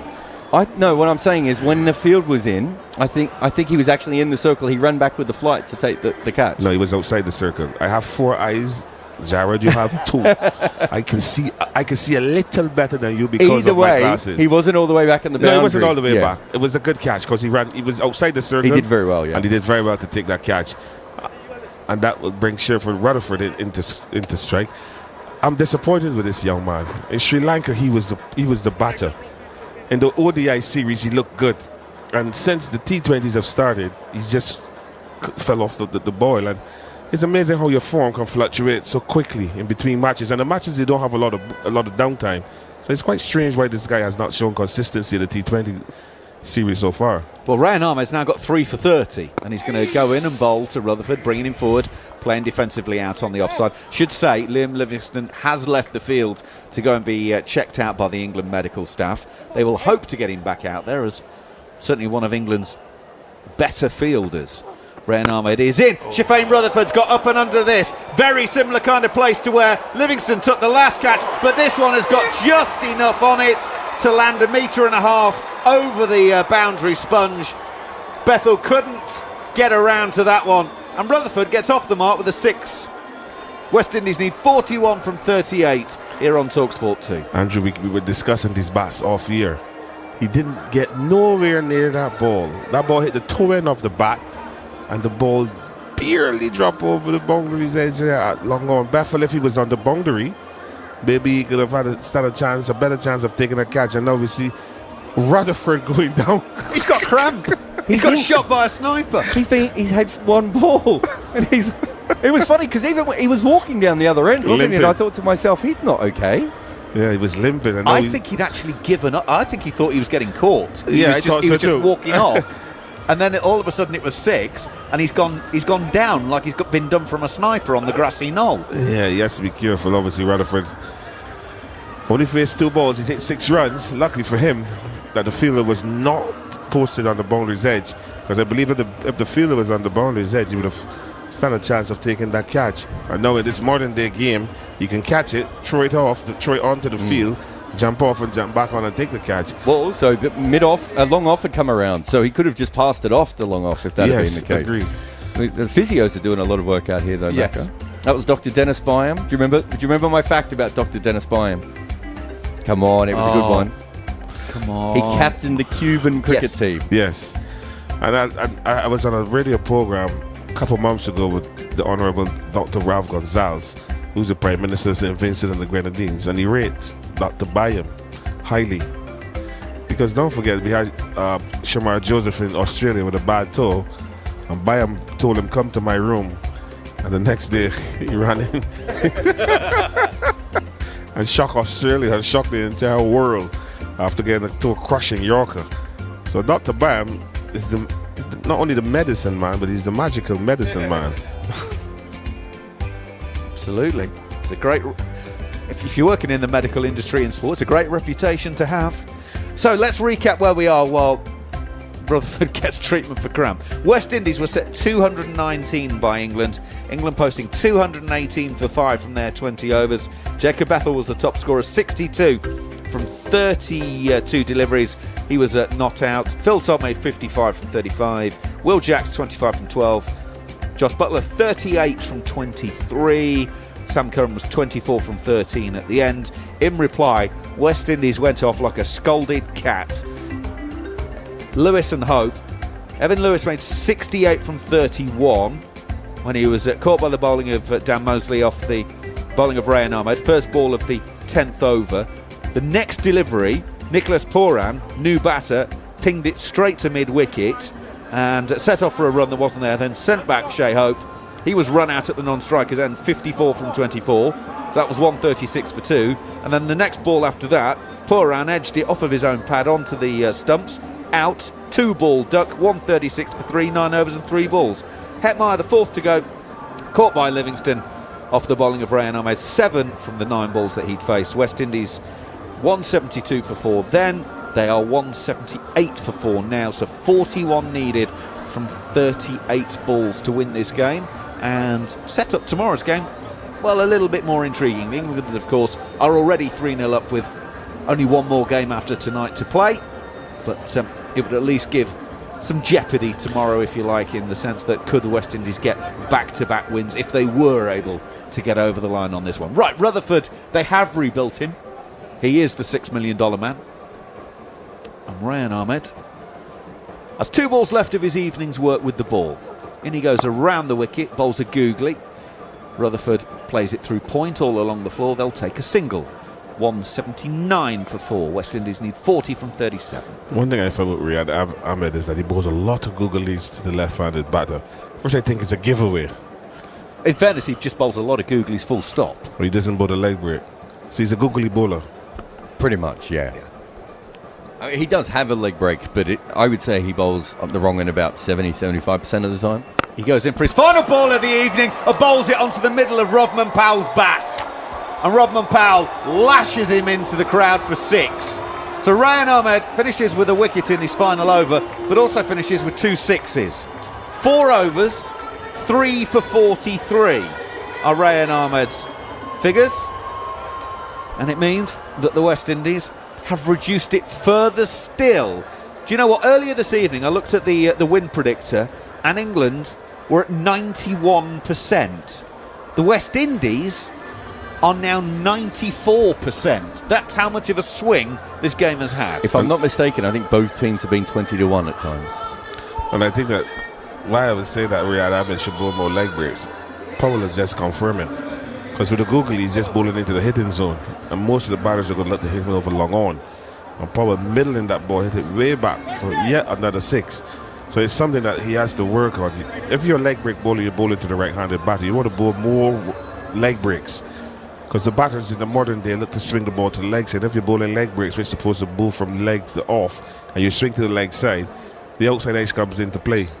Bit of Dan Mosley time for his second over. It's pulled into the leg side by Rutherford, and it'll be away for a single as he's found the fielder at deep square leg, who is Will Jacks. They will take 186 for 4, 33 needed from 35. Yeah, Mosley's back into the attack.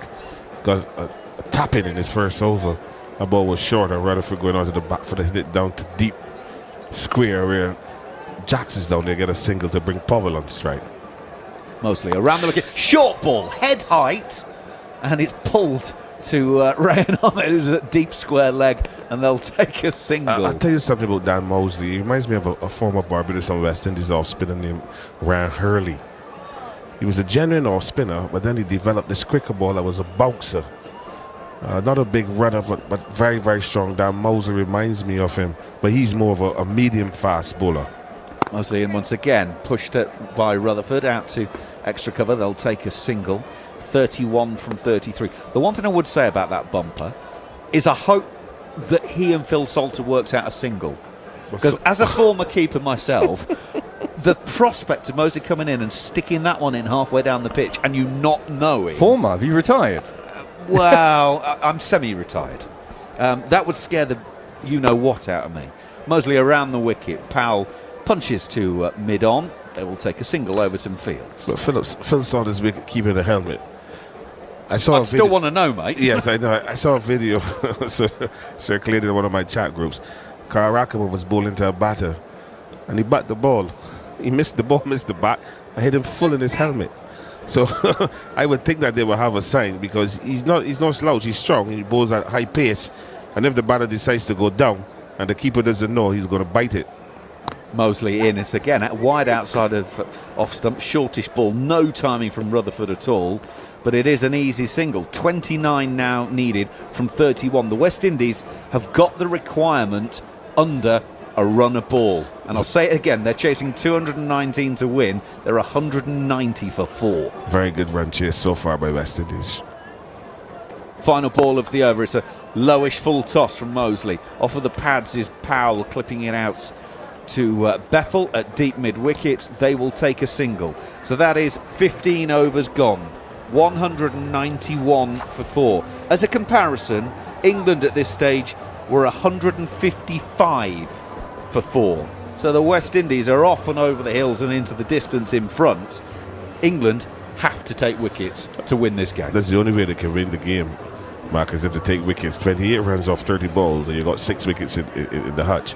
You're easily cruising to a victory here, and this will be a fantastic win for West Indies, chasing the highest target at the Darren Sammy Stadium in a T20 game, being 3-0 down with 2 to play.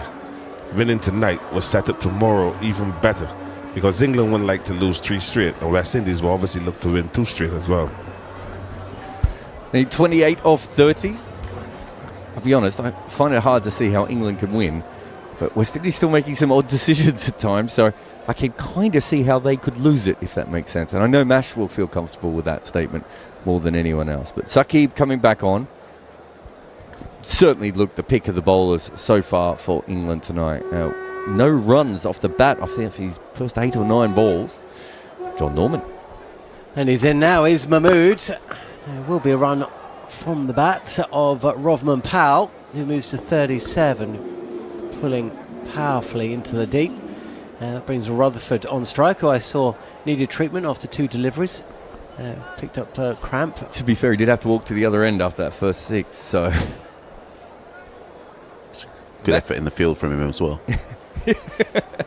I mean, he didn't look fit from the first ball, so I don't think we could be surprised he was struggling after facing 2 balls.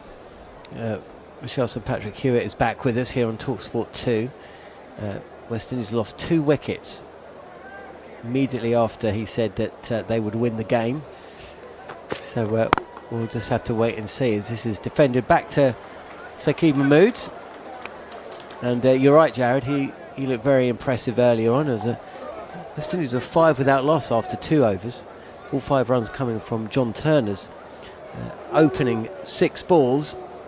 His second over went for 25, and West Indies continued their merry way, hitting 108 from the next 7 overs before losing 3 wickets in 3 balls.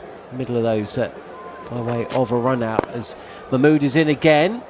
And this is a good length delivery on the pads of Rutherford, who takes a single to Jacob Bethel, who runs in from the mid-wicket boundary. So 26 runs needed from 27, 6 wickets in hand, 2 set batters at the crease.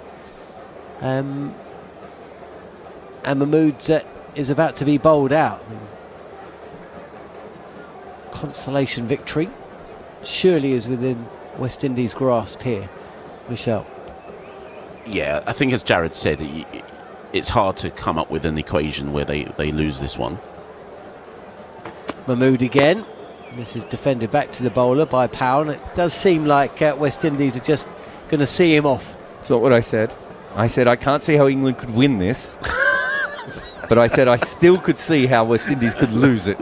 But yeah, no, look, it's obviously very, very unlikely. But England just don't seem to have the players to win it. But when you watch Rutherford come out in second ball, try and get caught, and then fall over from the exhaustion of trying to get caught, you do think to yourself, well, they're only a couple of wickets away from madness.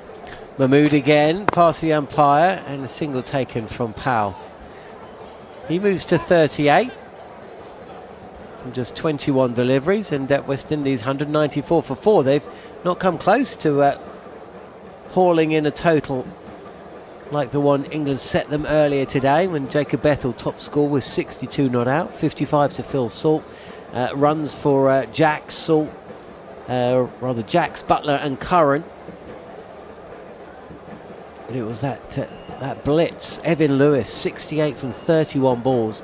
West Indies hitting 52 from 12 balls at one stage as Rutherford will see off the over with another single to the leg side.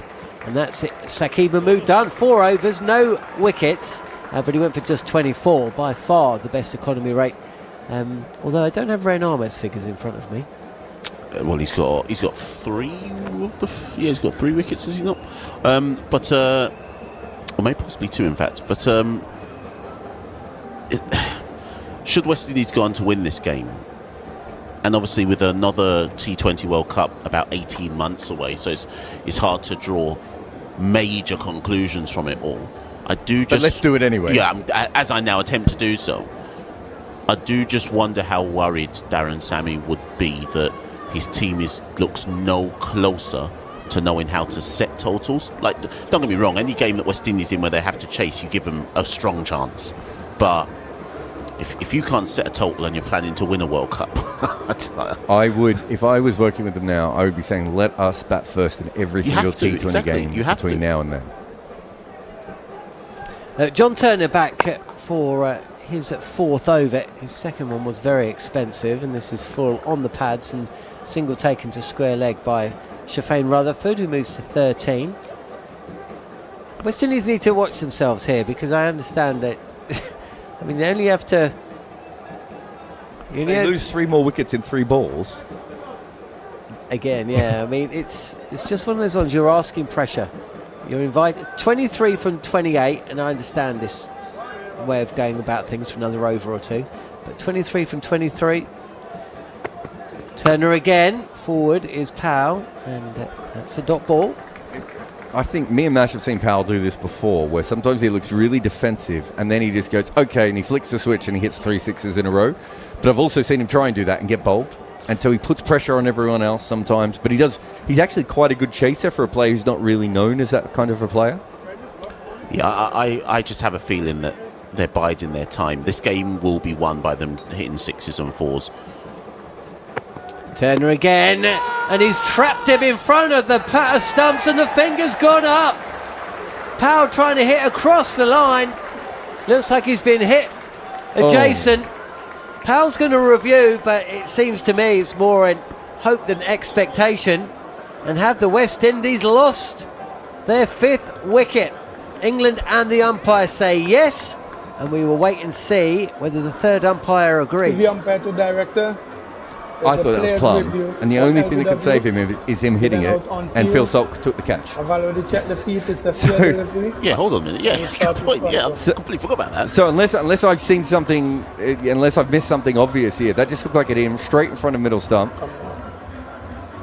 And that's going to be out LBW. And if he did hit it, Mash, he's out court. But he didn't hit it. Use ultra edge to confirm. What a bizarre review. He was looking at his bat when he reviewed it, so... Ultra edge coming up. He did kind of review it in that way where you're like, I know I'm out, but, you know, why well, not? he's already walking, but we did see him walk in the first T20 and come back. I don't think he's coming back this time. Maybe that's what happened. He thought, well, maybe I did hit it and I didn't realise. Because he wouldn't have... I don't think he knew Salk caught it. Yeah, good go point. Back to Greg on field. Greg, you will stay with your original out decision. You're on screen, make your signal. So West Indies have lost their 5th wicket. 196 for 5. Powell's gone. Mash, I know we're on TalkSport 2, but could you give us... Is there any Caribbean cricket podcast nerves you have here? Well, I was just about to say, I wonder if they'll bring Roston Chase in next, as in I don't think they should, but I'll explain why. As Jonathan Norman was saying, 23 from 23 looks fairly straightforward, but when you're just dotting up and happy to go for singles, you invite pressure on yourself. Roston Chase isn't a big hitter, and they do need at least a bound. They need a boundary just to kind of take the pressure off. The pressure being self-inflicted, of course. Well, don't go anywhere, folks. This game is still alive. Roston Chase, 3 balls left of John Turner's 4th over. See how he approaches things as Turner is in. Well, 1 wide slip in place, and Chase gets on the front foot, pushes this into the offside, and it's a single. He gets off the mark, but Windies need 22 from 20. And apart from that 1-6 hit by Rutherford, he hasn't looked to go big. He's just been content to just push the ball around. So they do have batting to come. Hussain and Moti. I think Rutherford's going to go for a shot within this next 2 balls. Turner is in, and it's pitched up on the pads, and it's driven to long on for a single. Rutherford, if he's going to go big, it won't be in this over. 1 ball left. Roston Chase to face. Windies need 21 from 19. So Turner bowls out after this, which leaves 3 overs left. Sam Curran gets, 2 of them? Has he got 2 left, Sam Curran? Yeah, Curran's got 2. Who are they going to give the last one to? You're pushing a bit. It's going to be Mosley. Unless Overton can bowl. 1 over. Turner again, and dot ball to finish the over. So the pressure has been put back on the Windies. 3 runs coming from Turner's final over and the wicket of the West Indies skipper Rodman Powell, and it's all getting a little nervy. West Indies still require 21 from 18. Question is, who will bowl these final 3 overs? Sam Curran will be bowled out. He'll bowl over number 18 and 20. And I guess it'll be Mosley to bowl number 19, unless Overton can be trusted with one. I don't think Overton's bowling, because he certainly would have bowled by now. So I would assume Mosley. They've used him a couple of times in that role already. I didn't think he came back and bowled an over before, and I didn't think he bowled particularly well. So he'll have to bring it back. But England will be happy it's more runs than balls. You know, we've seen. I know this is a very different kind of ground, but we did see during the World Cup a couple of times when teams are allowed it to go that more runs versus balls, that the pressure just got back on top of them a little bit. So don't think Curran's bowled. I think he's bowled terribly, actually. So he's going to have to pull back his form as well. And it is Curran. Left arm round the wicket, over the wicket rather. And there's a play and a miss from Rutherford. This was there to be hit. And it was a pretty nondescript shot from Rutherford, just prodding at the ball. Certainly the West Indian body language here is looking like they're definitely bringing pressure on themselves, which can only be released by somebody going for an ill-judged big shot. So something's got to give at this stage. I love that it has to be ill-judged. Rutherford, plenty resting on his shoulders. One of 3 changes tonight. He goes for the big shot. He's got a leading edge. It's gone miles in the air, and Sam Curran, running back, for some reason hasn't gone for the catch. It was his catch. It was Curran's catch. Instead, he let long off, run in, but the fielder wasn't going to get anywhere near it, and the ball has just landed in the outfield. Well, it was the ill-judged big shot. I'll give you that for a start. 4 players converging on it. Was Josh Butler the closest one to it? I know you said it was Curran, but Butler was running in quicker than... I think both the guys running back, they must have heard a call, because I can't imagine they were so much closer to the ball unless one of them called it and put both of them off. I think whoever was running in called it wrong, would be my guess. So it wasn't Overton, it was whoever was at long off. But Bethel. You're right. Was it Bethel? So I think Bethel might have called it, and he got nowhere near it, whereas Curran or Butler probably could have got to that. Curran stopped first, and he was the closest to begin with. And he stopped early. Yeah. That was a truly bizarre moment. 4 fielders running in, and the 2 closest to the ball stopped. And there was no chance Bethel was ever going to get there. So a moment that goes away of the West Indies. 20 needed, 16 balls to get them in. The batters did cross. Chase is facing up, and he has spooned this delivery up and over where mid-on would be, and the fielder comes in from the boundary. Another single to the score. 200 up for the West Indies. An entertaining game we're bringing you here on TalkSport 2 and by the TalkSport Cricket YouTube channel. West Indies, I'm not sure what the odds say, must be favourites. 19 from 15, but I mean, something about this. They were huge favourites before. I think people are getting a bit twitchy now, and rightfully. Here is Curran again. Rutherford will take a single. Ryan Ahmed running in from point. Fields, and again, just a nervy little moment. 201 for 5. Roston Chase to face. I think there's a run-out chance there, but I don't think anyone from England backed up. Yeah, I'd like to see that again, because it did look like Ryan Ahmed was about to throw the stumps down, or at least attempt to, and then decided against it. But there must be somebody on the boundary. I mean, either way, 18 needed from 14. Roston Chase, 2 from 3. Wide of the crease, Sam Curran. And Chase is a tall man, and he rides this. Good throw from the deep by Mahmood, but can't stop Chase from coming back for a second. We're entering that period where, assuming Mosley bowls the 19th, we're entering that period. Sam Curran's got 1 left. How much can Curran work with? I think Curran can work with 9 and win the match for England. But this 19th over is going to be very critical. West Indies took 38 balls to go from 150 to 200. That's the slowest 50 of the match. Maybe they thought they had the game done.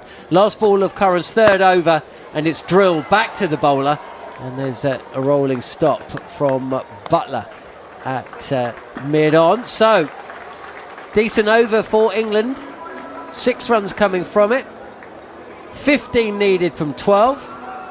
And now all the pressure will be on what we imagine would be Dan Mosley to bowl over number 19. This game has had so many twists, and it's hard to even call or describe to the listener how at one point in this game West Indies were 136 for 1 after 8 overs, and inexplicably they now look like they might lose the game. And they were also, how many runs did they score off the first 12 balls of the game? Was it 5? 5. Oh yeah, of course. I mean, they didn't get within about a foot and a half of Saqib for ages. It's a remarkable game, really. They hit 133 in 8 overs. That's good. The rest of their innings, they've been quite not good. Yes, yes.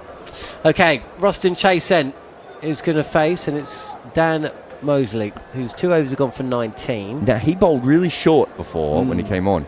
I think now, just bowl full and straight, attack the stumps, and hope that West Indies make a mistake by trying to hit a boundary. Mosley is in, and there's a thick inside edge. Chase has tried to smash this to mid-wicket. Jacks is going to run round from square leg, and it's just the 2. So a little bit of fortune going both ways. Oh, I tell you what, there are some parts of this ground where the ball races, and there are other parts where it just stops. Anywhere else on the ground, that's 4. Down the ground, that would have sped away. 13 needed, 11 balls to get them in. Is that due? Maybe just coming onto the ball. He's certainly drying it. He's got the quicker one, hasn't he? Flatter and drilled down to long off by Chase. Just be a single. So this is for me. This is a critical period now with Rutherford on strike. I don't think Rutherford, and he shouldn't. I don't think he has the patience anymore to nudge a nurdle and turn over strike. I think he knows one big 6 from him, and the game's pretty much done. The question is he going to pick the right ball to try and hit for 6, or if he's just going to premeditate it? What'll be interesting is if they think he's going to do that. We saw Mosley bowl a bouncer, surprise bouncer. They're changing the ball, by the way. Something wrong with the seam, by the look of it. Might have just split open a little bit. This might help England as well. If there was any due, then they'll get a replacement ball here.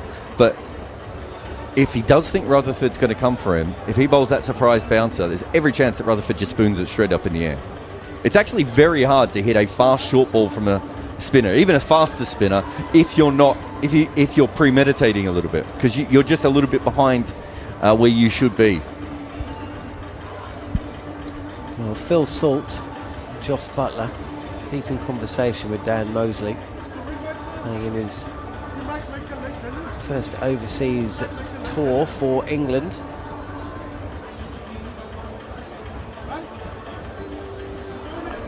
Do they not have a spare ball? They look like they're walking off the pitch, but obviously somebody will be running on at some point. Looks like we're ready to go again.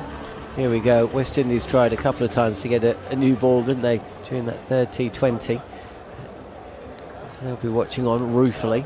207 then for 5 West Indies. They need 12 runs from 10 deliveries. Dan Mosley. Is that Johnson Charles? I think I believe it is. Is that Johnson Charles in the Johnson Charles stand? Here's Mosley, it's a full toss, it's been clubbed down the ground and saved from reaching the boundary by Jamie Overton, who gets the ball back. And that is a terrific bit of fielding, because he almost affected a run out as well. And did the West Indies only manage to take a single from that? That's all they managed to run. The ball has gone all the way down to, well, Jamie Overton's run on from long on even, and they've only gone for 1. Mosley again, full toss again. Can't grip the ball particularly well in these dewy conditions, but West Indies, who just saunter a single, can't capitalise. It can't be that dewy, they just replaced it. He's bowled 2 full tosses with what should be a dry ball. To be fair, I think he's just going for Yorkers and getting this wrong, but they haven't got away in this over yet, the West Indies. A sneaky dot ball here would be very interesting. 10 needed from 8 deliveries. What can Mosley give Sam Curran and England to defend in the final over. It's Rutherford, left-hander, and he has been smashed. Mosley just over the boundary at long on for 6. It looked like the fielder was going to run round and pocket the catch, but he had just enough on the shot, and that may well be the deciding blow in this contest. Was that the quicker Yorker he was trying again, or just trying to dart that one in a bit quicker? Either way, Rutherford's got underneath it, and that was the shot. That was the moment he was obviously looking for. I think he clothed that for 6. It just didn't look like he hit that right. I thought long on was just going to come around and take a simple catch. Last ball of the over, full toss. And that is one of the highest hits of the evening. Sealed with a 6. West Indies do win the match. It's Rutherford there at the end. Back-to-back boundaries, just as it was getting very, very nervy. And the West Indies have beaten England by 5 wickets. Well, it was always likely that if the West Indies were going to win this, they were going to do it with some 6s. And you could tell that Shafane Rutherford was chomping at the bit. Nearly got out, having hit one well. But England will possibly look back at that Rutherford chance, which went right up in the air, and 4 players converged on it, all essentially pulled out of taking the catch. And this Rutherford who's there at the end with 2 back-to-back 6s, which seal. It's a consolation win for the West Indies, but if you manage to listen to this all the way through, what a dramatic game that we had. It has. The last couple of games have been really entertaining. So if you have joined us here on TalkSport 2 and TalkSport Cricket YouTube channel, hope you've enjoyed the action. England walk off beaten, not unbowed though. They posted a fine first innings score of 218 for 5. There were runs from Jackson, Salt, Butler, Curran and Bethel. But the West Indies overcame the first 2 overs of the power play, in which they scored just 5 runs. That included Saqib Mahmood maiden to blast away 133 coming from the next 8 overs before 3 wickets in 3 balls, a team hat-trick for England, and they really huffed and puffed all their way to the penultimate over, bowled by Dan Mosley. And finally Shafane Rutherford, who at the start of the over really should have been beforehand, should have been caught, pummeled 2 big boundaries to win the game for the West Indies.